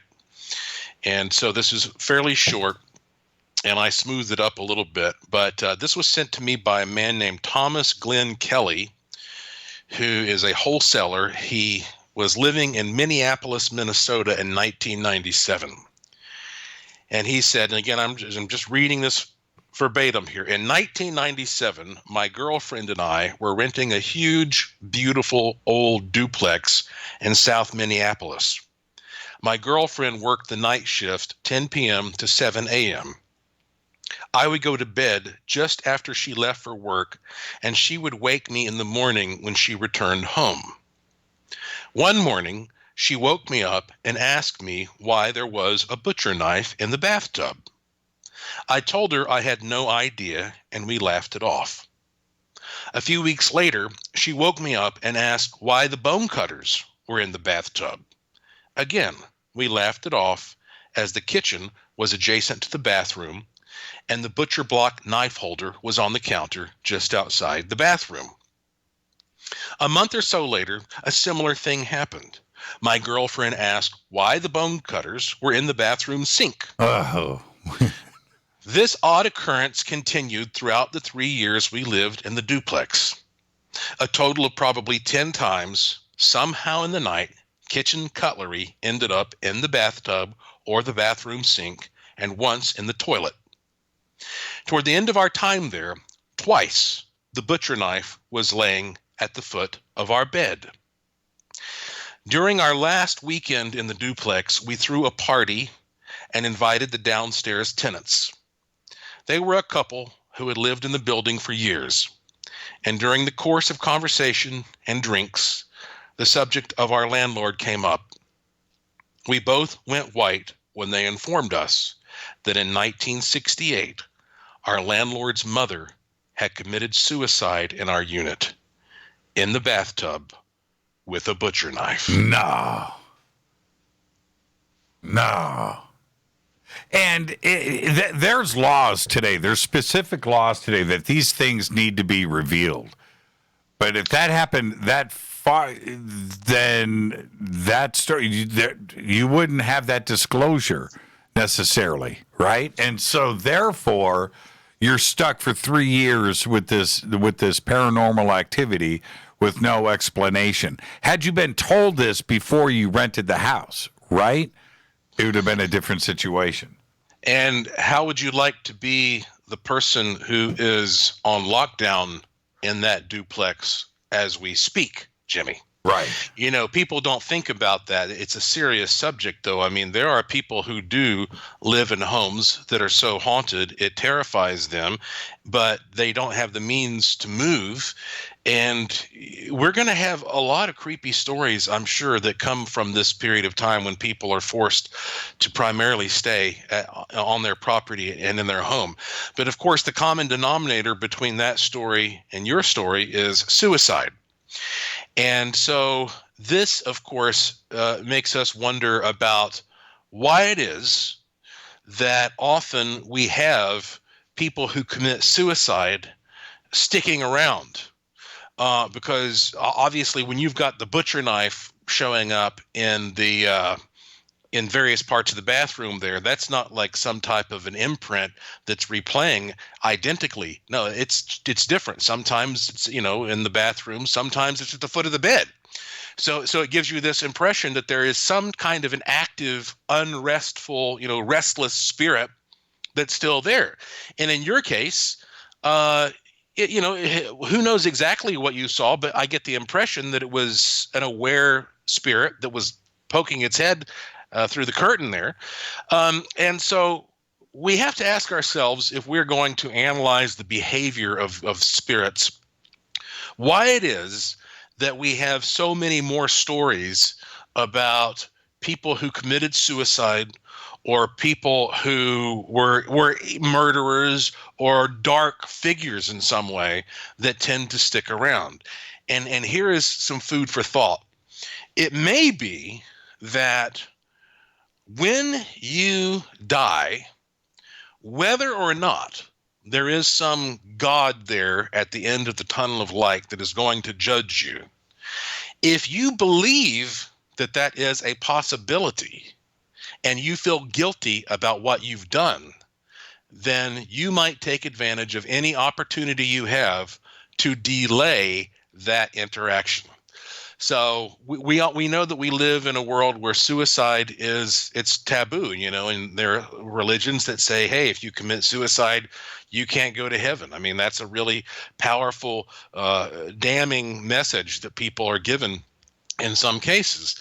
And so it could be that we end up with so many of these spirits because that if you have the option of just saying, I'm going to go through the tunnel to the light at the end of the tunnel and you know, experience my transition because I feel like I've done a great job and I have nothing to be concerned about, then maybe you're just going to, you know, that's what you're going to do. You're going to move on to be reborn into the next phase, the next vibration you've achieved. But if you look back on what you've done and you see the pain that you've caused, you know, even if it's the anguish of loved ones, right?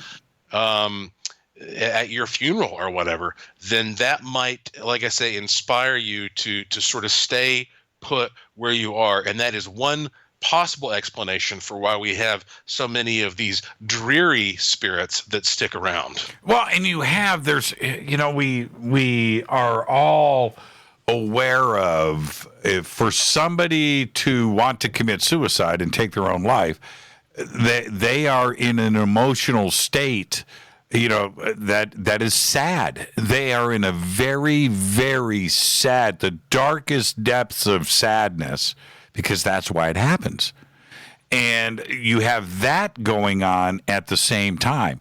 And they are probably at a location, whether it's in their home, a certain room in the home, or outside at a certain place that they went to where they were emotionally connected. And all of that has to manifest into activity later on because of the energies that are at that moment. It just makes a lot of sense to me.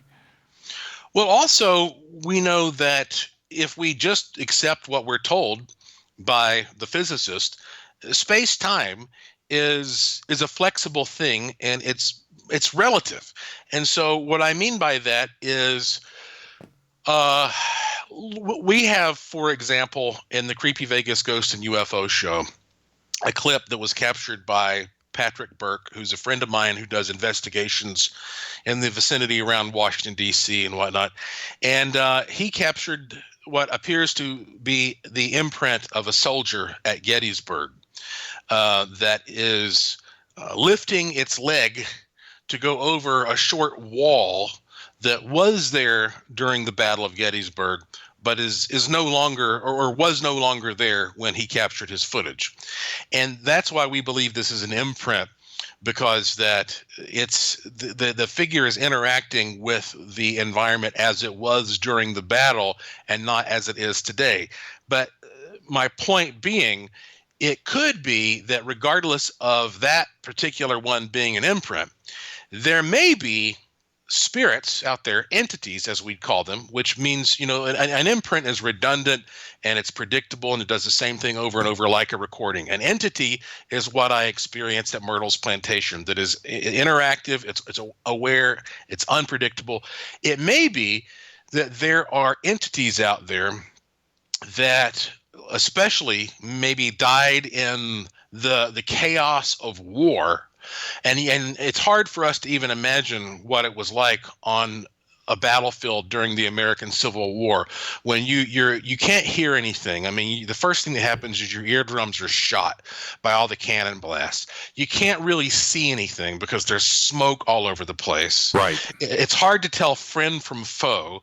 You're already in a state of complete confusion, and then if you die in the middle of that, it may be that you don't even realize that you're dead.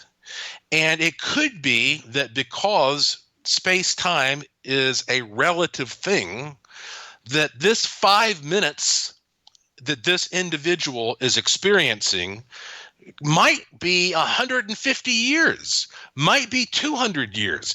And so sometimes you might say, well, why is it that we have a ghost that's sticking around for hundreds of years? Why doesn't it make a decision and do something else? Well, that's because you're judging time by your own perspective. And so it could be that in many of these cases, we're looking at entities that are they're going through a short period of time, which to us is a long period of time, because all these things depend on your point of view. Why don't we? A lot of Civil War apparitions out there for sure, and medieval, modern stuff. Why not Cro-Magnon? Right? Why don't we see ghosts that are 200,000 years old, or do we? I have some pictures on my website of what may very well be dinosaur ghosts. And if you go back to that section we've been talking about, if you go to the Gallery of the Strange and you click on World's Wildest Ghost Photos, you will see at least 2 photographs on there of what may be dinosaur ghost. And this comes from South Carolina. Years ago, I investigated a property down there owned by a woman named Lynn Jackson, and she was reporting seeing these things that looked like pretty much dragons or pterodactyls flying around her property. And sure enough, it turns out when you go back and you talk to paleontologists, there is evidence that those kinds of creatures once lived in that area. And so it may be that sometimes when people are describing what we would call a cryptid, which is an animal that may or may not exist, right, that they are actually talking about the apparition, seeing the apparition of a creature that is now extinct. As far as Cro-Magnon goes, I think we probably see ghosts a lot more often than we realize, because it's easy for us to tell that something is a ghost if it seems to be all translucent and glowy. But in many cases, ghosts do not appear that way. They look just as solid and corporeal as you and I do. Sometimes you might not know a person is a ghost except for that person's dress being very out of place and out of style. I know I've talked to a number of people who have moved into old houses, and when they see a ghost, they would not know it's a ghost if it weren't for the fact that the floor of the house is more or less at the knees of the ghost. And what you find is that over time, that floor level has been changed. It's been raised. And so sometimes they look just as solid as we do, but if it weren't for how they're interacting with the environment, you'd never know. I mean, how would you know when you see a cat running down the side of the road that disappears in the bushes? How do you know if that's a ghost cat or a normal cat? You don't. Yeah. So we may see ghosts all the time and just assume they're not ghosts, because probably most ghosts do not look like they're portrayed in Hollywood. Because in Hollywood you have to portray them that way so that everybody knows what you're talking about. But in real life, most of them probably you'd walk right by a ghost and never know it's a ghost. Let's take a break right here, Joshua. Let's go into overtime, and when we come back, I want to talk about your hellhound hellhound encounter. I'm watching the reaction from everybody here on Twitter tonight, and everybody's really enjoying this, and most are saying that they are going to sleep with the lights on, as you should. This is Fade to Black. Our guest tonight, Joshua P. Warren. When we come back, Joshua's hellhound encounter. Stay with us. Short break. We'll be right back.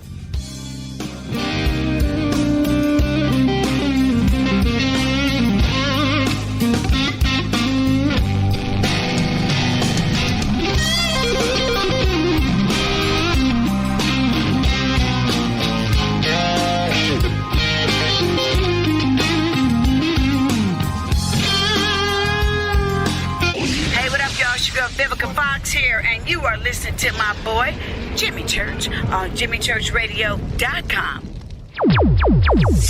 Despite popular opinion, reading a book will not make you smarter. But listening to Jimmy Church will. This is Jimmy Church of Fade to Black, and I take Life Change Tea supplements every single day. It's what I do. Click on their banner at JimmyChurchRadio.com. When you take the beans from Central America with dashes of Indonesian and African mixed in and then roast it to the dark side of Fade to Black, you create the ultimate brew of fringe. Introducing the Fade to Black blend from River Moon Coffee. Yes, River Moon's darkest customized roast was created for the love of Fade to Black. The alchemy of masterful roasting and smoking the beans is in every sip of this full-bodied, dark Java. I need my coffee dark, deep, with distinct bittersweet chocolate highlights, just like the bunker. Leaning further into the darkness of the roast is Fade to Black blend from River Moon Coffee.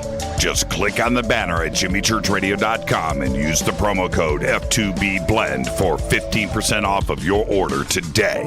Go Beckley Teppy.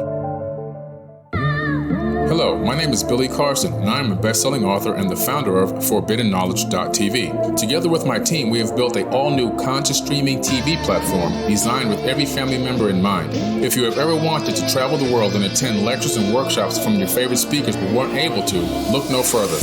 ForbiddenKnowledge.tv. There are dozens of workshops and lectures from speakers you know and love. We have also included amazing categories to assure that your consciousness is entertained and elevating on a daily basis. Amazing interviews, ancient history, ascension knowledge, wisdom teachings, documentaries, conspiracies, mysteries, health and fitness, conscious cooking, meditations, finance, yoga, and so much more. To start your free trial on any mobile device or computer, surf to ForbiddenKnowledge.tv. That's Forbidden Knowledge with the number 4, ForbiddenKnowledge.tv. Again, visit ForbiddenKnowledge.tv today.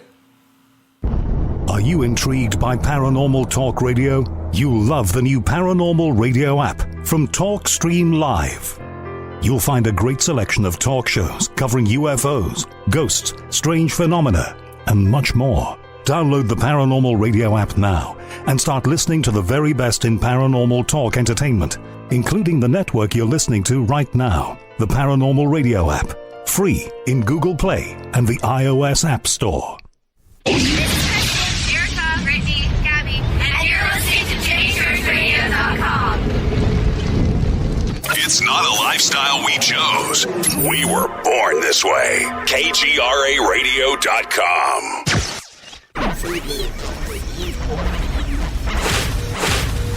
This is KJCR at JimmyChurchRadio.com.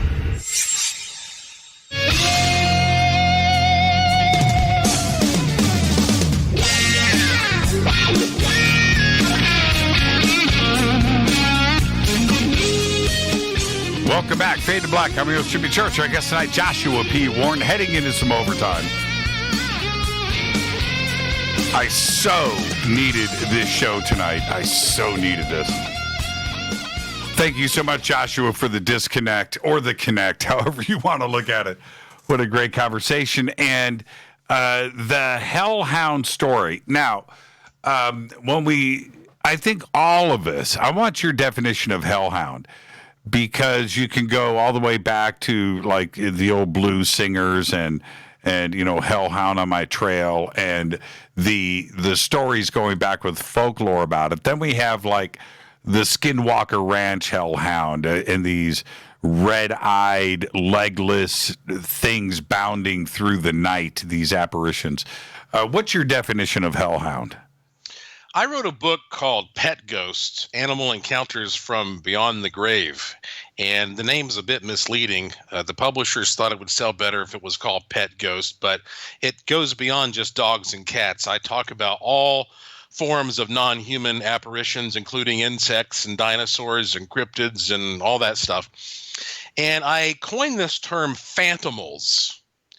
And because there was no catch-all term that would allow me to sort of easily discuss this broad subject. And basically, you know, a phantomal is an apparition that has animal-like qualities.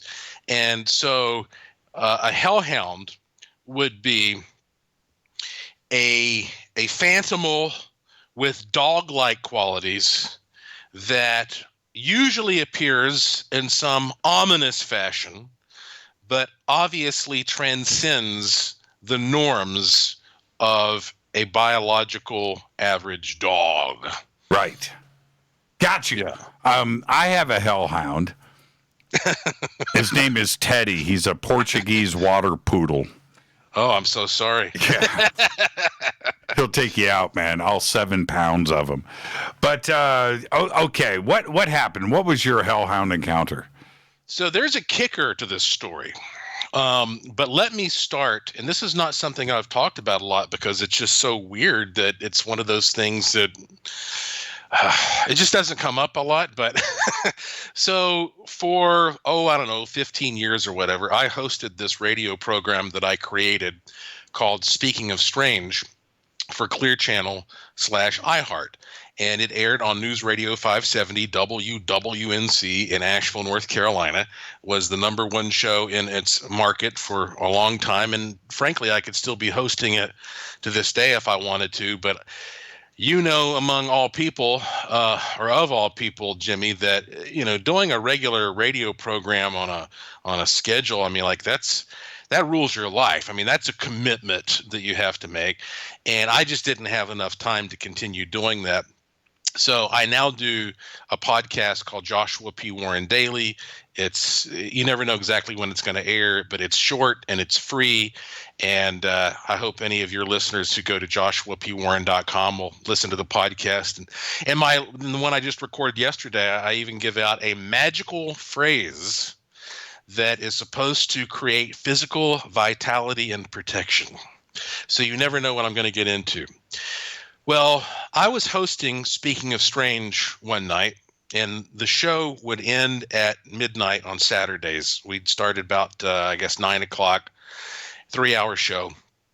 And so the bars in Asheville didn't close until 2 a.m. So it was common for the producer and maybe some of the guests or whatever to go out with me after the show ended, and we'd have a nightcap at a bar or whatever. So one night I finished up a show. This was, live radio.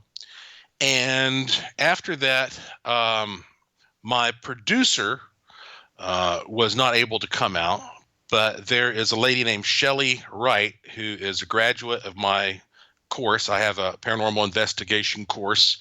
You can even take it online, as a matter of fact. And so investigator Shelley Wright, she was a sponsor of the show, and she was often there in the studio as a personality. And so she said, yeah, I'll go out and we'll have a drink. So we wrapped up at midnight, and she was following me as I was driving some back roads to get to this little off-the-wall bar. And I don't remember passing another car that night. And so at one point, I was just about to pull up to a stoplight at a bridge over the French Broad River. And as I'm approaching this stoplight, there in the middle of the road in front of me is a creature that I have never seen before. And again, I'm a guy who wrote a book about weird creatures, and I've never seen this one before. The best way I can describe this to you is it looked like a cross between a very large black dog and a black bear. It had enormous bulk. And I have, growing up in the mountains of western North Carolina, on more than one occasion, I have walked up on black bears in the wild. And that's a scary thing. And fortunately, every time the black bears have turned and run away. But I know what a black bear is up close and personal in the wild. This is not a black bear. This is not a dog. Big, hulking, black, muscular thing on 4 legs there in the road. It had a huge head, and its head looked like a bat. So exactly what you envision when you think of the bat, with the ears and the pig nose and all that. So immediately I know this is not something that I've ever seen before. So I slam on the brakes. It looks at me, and it has those just shining, bright, crimson red eyes that you always hear about. And I get the chill that goes down my spine, and I jumped out of my car, which is weird because I guess I felt like if I was in danger, which I very well could have been, at least I can just jump back in the car. But I jumped out of the car, and I always had a flashlight I kept there with me. And of course, Shelly is right behind me. So she has stopped, and she's leaning out her window saying, "What are you doing? What's going on?" And I said, "Shelly, get out of the car, because I want her to see this." As soon as I shine the flashlight on this thing, it races off into the bushes. And by the time she gets out of her car, she can hear it crashing through the bushes and stuff as it goes down toward the water.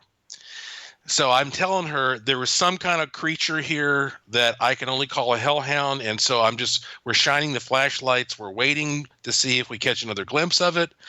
We probably waited there for 2 or 3 minutes, and again, there were no other cars around, and it did not reemerge. And I was like, I can't believe that. So anyway, we cross the bridge. We go to this little bar. When we get inside, I start telling her about what I had seen. And that's when the light bulb goes off. And I'm like, oh, I can't believe this. That night, you know who my guest was on my show? It was Nick Redfern. And we had been talking about hellhounds and how that they often appear around bridges. And there's some kind of thing about water and bridges and hellhounds. And sometimes when you see them, it's good luck, and sometimes it's bad luck. You kind of have to just interpret it. But I was like, oh my God, I just spent like 2 hours talking to Nick Redfern about this stuff, and now one appears to me in front of this bridge that I'm about to cross. And so what I can tell you is that fortunately nothing bad happened to me after that. As a matter of fact, I would say a lot of good things happened to me, but that was the one time when I saw something that may not fit 100% into the hellhound mold, because this looked like something a little different. You know, hellhounds, they don't usually have a bat face on them. Yeah, I wanted to go back to that for a second. When you shined your flashlight, it's one thing to see the bat head and the bat face in the shadows, but once it was illuminated, did it have a bat face? Yes, absolutely. Oh, it absolutely. I mean, like, when I got home, I made a little sketch of it because, my wife, Lauren, she knows way more about animal species than I do. I mean, she's practically a professional zoologist. I mean, you can show her an animal and she just knows all about it. And she'd never seen anything like this. And so I have the misfortune of being the only witness. I wish that at least Shelley had seen it as well. But there was something about that moment that, I don't know, it just seemed like it was meant for me to see that thing. And it's possible that if I look back in retrospect and really sort of like check the boxes of things that have happened in my life, maybe I would figure out that was some kind of a trigger moment. But that is the weirdest creature that I've ever seen. And I'm telling you, it was in my headlights, it was in my flashlight beam, and it was something that is not supposed to exist, and yet it did, and it was right there, like they say, next to a bridge. Now, could it have just been a giant Boston Terrier? It'd be the biggest one I've ever seen. Because those little guys have bat faces. They got the bat ears. They got the bat ears. I know, right? And this is something that when we look at mythology and we look at folklore, just about every culture's got this story. This is part of their heritage. Yeah, well, that's the thing. We have to also ask ourselves, though, when you see something like that, is it physical just because it looks like it's physical? Or if it is physical, is it only temporarily physical? So, I get into our arguments with a lot of these Bigfoot guys they are so determined that if they get out there on the right day at the right time and they've got a cage or whatever, they can get Bigfoot in that cage. And I am of the opinion that cannot be done, because I don't think that Bigfoot is a normal biological organism. I think that when it is here, it is. Yes, when it's here, it is just as physical. Like, you would look at that thing and you would say, that looks like, a gorilla. I can capture it. I can tranquilize it. But then it just disappears. And gorillas don't just disappear. And so I believe that really confuses people, because they see something that looks so physical, they think it's always going to be in this state, and it blows their minds to consider that maybe it can be that physical, but then turn around and become non-physical. And the only way that I can reconcile the stories from all these Bigfoot witnesses, these stories being true, with the lack of physical evidence is by saying, look, guys, yes, Bigfoot, when you see this thing, it's real. It's 100% physical. It's 100% real. It will leave footprints. It'll do, but then it can turn around and disappear. And that is why you're not going to ever get one in a cage. Well, what's the most, before we wrap up tonight, I think about Creature Features, which was on Friday nights in Chicago when I was growing up. I think every city had its own version of Creature Features. But, and going back to the old, Dracula movies, and I think about all the way through to today about Romania and it's the Hostel movie series, which was all based there. Just a crazy area of the world that's based on truth. Dracula, Vlad the Impaler was real. That guy drank blood. He impaled people. And there's that haunted history. Is there a more haunted area on the planet than, say, like Romania? Well, I am one of the people who has had the honor of going and spending a lot of time investigating haunted castles in Transylvania and Romania. I've had a lot of weird stuff happen there. I'll never forget one night I was in one of the castles that Vlad was imprisoned in, and they had a little chapel there. What? And yeah. What? Yeah, okay. I wasn't expecting to go here, but okay. All right. Yeah. We actually personally sealed off the door because I kept hearing a bunch of commotion, and there was a sarcophagus down below this balcony that I was standing on with Lauren and a couple other people. And something in that sealed off room kept throwing rocks at us. We even had video footage of this, rocks and pebbles, and it just wanted us out of there. And there was a time when I was in one of the castles that he controlled, and I had a laser grid firing up there, and you could actually see the form of what looked like a human move through the room and break up the laser grid. Romania is certainly a very haunted place, and it's kind of like a time capsule. But Romania is mainly haunted. You have other places like the Bermuda Triangle, like the Brown Mountain area, like some of the spots here around Las Vegas that are what I call warps. And what that means is that the laws of physics in general do not always behave like they are supposed to. So in other words, you don't just have ghosts, but you also have UFOs, cryptids, psychic phenomena, more reports of angels and demons and interdimensional things. These are like giant portals. Right. And so I think that those portal locations are the ones that give us the most information about paranormal phenomena, because whether we classify this as being one of those categories or another, what we're really talking about is the idea that we can interact with things that are sometimes only here for a limited period of time. And that's why all this stuff is still a mystery to us, because it's easy for us to put something in a jar and say, look, it's in the jar, it's sealed, it's going to be there tomorrow and the next day and the next day. We have a real problem understanding what happens when you put it in the jar and it disappears. Yeah, and there isn't a castle in Romania, maybe not even in the world. Think about Edinburgh.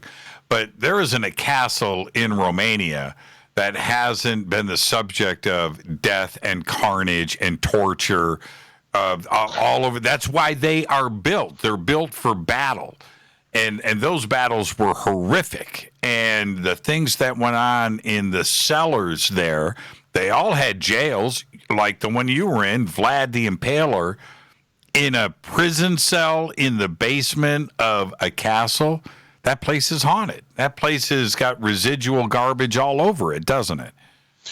Oh, of course. And we hiked up 1,500 steps to the ruins of Poenare, which was his main castle, and it's right next to just a sheer cliff and a sweeping canyon, and that's where his wife jumped to her death rather than being taken a prisoner. But when you see Vlad the Impaler, there's this famous wood carving of him sitting there in front of the Forest of the Impaled. Yep. We went to the spot where that wood carving was, that depicts that wood carving. With everybody out front impaled on stakes. Yeah, we went to the place depicted in that wood carving. It's a hill. And I climbed up this hill, and let me tell you, you want a little workout, you climb up to the top of this hill. Now, if you were Vlad the Impaler, if you were going to make a statement by impaling people, you would take the number one dude you don't like and put him at the very peak of that hill, right? And so I climbed up to the top of this hill with all this equipment, and I put it all down there, and everything just maxed out. So, yeah. So that, and if you have an imagination and you can use that to time travel and envision what that looked like during his period, to be at the epicenter of the hill of the Impaled, where he was supposedly sitting down there and dining on rare meat. No. Couldn't do it. Let's go back. So what, you mentioned the pebbles, but what was it like staying in that castle overnight? It just things going on. Well, I didn't sleep there. We just stayed there and investigated all night. And, the pebble thing was actually quite pronounced, because they would sting when they would hit you, and they would just come out of the darkness. Oh, man. And yeah. I have nightmares about that. I had them for years. Years and years and years. This repeating dream of me and friends trying to get up this darkened concrete stairway in a concrete tunnel. That part is real. That stairway existed. But these pebbles would be thrown from the top of the stairs to keep us from going up. And they would whiz. By the time they got to us, they were like bullets, and they'd hit us and sting us. I had that dream repeatedly. Thank goodness I don't have it anymore. But this happened to you in real life. Wow. Oh, yeah. Yeah, it happened, and again, we even got it on video, and you can hear these pebbles bouncing off of everything, and something just didn't want us there. And that's one thing that you find often when you go to haunted places. Sometimes you find that whatever spirits are there, they want to try to communicate with you. You almost feel like that your presence is, even though it's an awkward situation, your presence is perhaps welcomed in some way. Then you have this opposite situation where they don't want you to be there. And so when we think tonight about the people all over the world who are listening to this program, who are locked inside their homes, I think I would say, if you feel like that this thing is trying to get you out and doesn't want you to be there, I hope that they will email you or me. I can be emailed through my website, joshuapwarren.com. Let us know about that. But if you have the impression that whatever is in your home wants to communicate with you, but you've just been resisting it, this is a great time for you to sit down and try to make that contact. And something very simple that you can do is just take a candle and put that candle on a table and turn out all the lights, and make sure that you have closed off as many of the air currents as possible. And then you just speak out loud like you're talking to the invisible man, and you say, if you would like to communicate with me, please change that flame. And watch the flame. If the flame flickers or does something weird, that is a very easy thing for a ghost or a spirit to manipulate. And start with that and try to communicate. Hit it once for yes, hit it twice for no. See if you can communicate with what's in your home and tell me and Jimmy what happens. I would love, and I would love to hear from anybody that would like to. Is there anything to worry about? Are you inviting anything in that you may that you can't control? No, you're not inviting it. If it's there, it's there. What you're doing is possibly helping to resolve the situation. Right. There may be something you can do. Sometimes, and I could go into a lot of details, but I know we're out of time. But basically, there are things that spirits would like to achieve. Sometimes they want an object to be given to a certain person. Sometimes they want something to be or to not be on their grave. Sometimes they want to shed light or truth on something that is being said about them that is untrue. Again, that we can do a whole separate show on this topic, but there are spirits out there that I believe are in unrest, and they're sticking around here because they're trying to resolve a situation. And sometimes all you have to do is say, okay, what are you trying to tell me? And you get that out in the open. You have the communication. Like I say, you're not conjuring up something. It's there already. You're getting the conversation out there, and they might be able to tell you how to do something that will allow them to finally say, okay, my work here is done. This has been clarified. Now I'm ready to move on.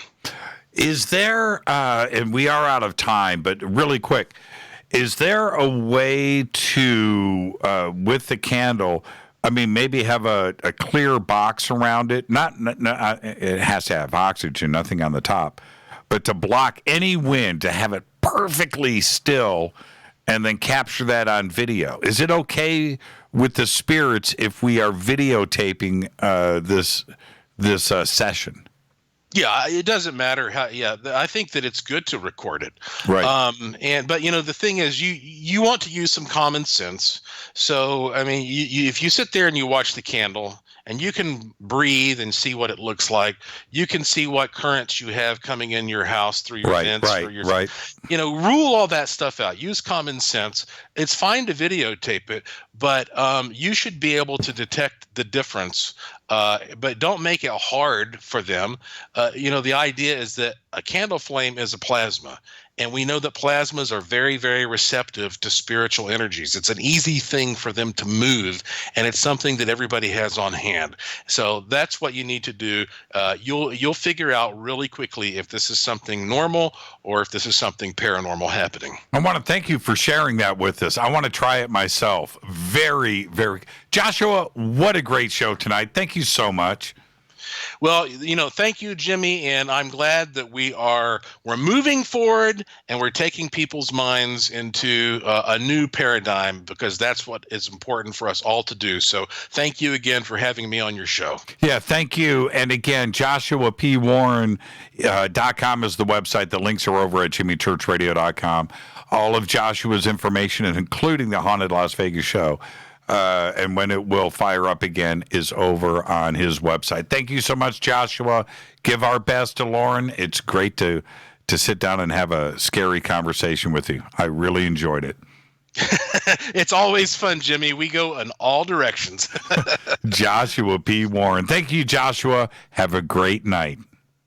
Okay, you too, Jimmy. Thanks. What a great conversation. It's very simple. JoshuaPWarren.com. Head over. Lots of stuff. Lots of videos. Lots of photographs. All of Joshua's books. Everything else you need is right there. JoshuaPWarren.com. Fade to Black's executive producer is Rita Camarion. Show is produced by Hilton J. Palm, Renee Dennis, and Kevin. Announcers are Steve Harder, Gene Patoa, Mark D. Kovar. Webmaster is Drew the Geek. Fade to Black is produced by KJCR for the Game Changer Network. Music, Doug Aldridge. Intro, Spaceboy, SpaceboyMusic.com. This broadcast owned and copyrighted 2020 by Fade to Black and the Game Changer Network. It cannot be rebroadcast, downloaded, copied, or used anywhere in the known universe without written permission from Fade to Black or the Game Changer Network. Tomorrow night, right here, Chuck Zukowski. You're not going to want to miss that. Until then, I want everybody to be safe. Go Beckley Tepe.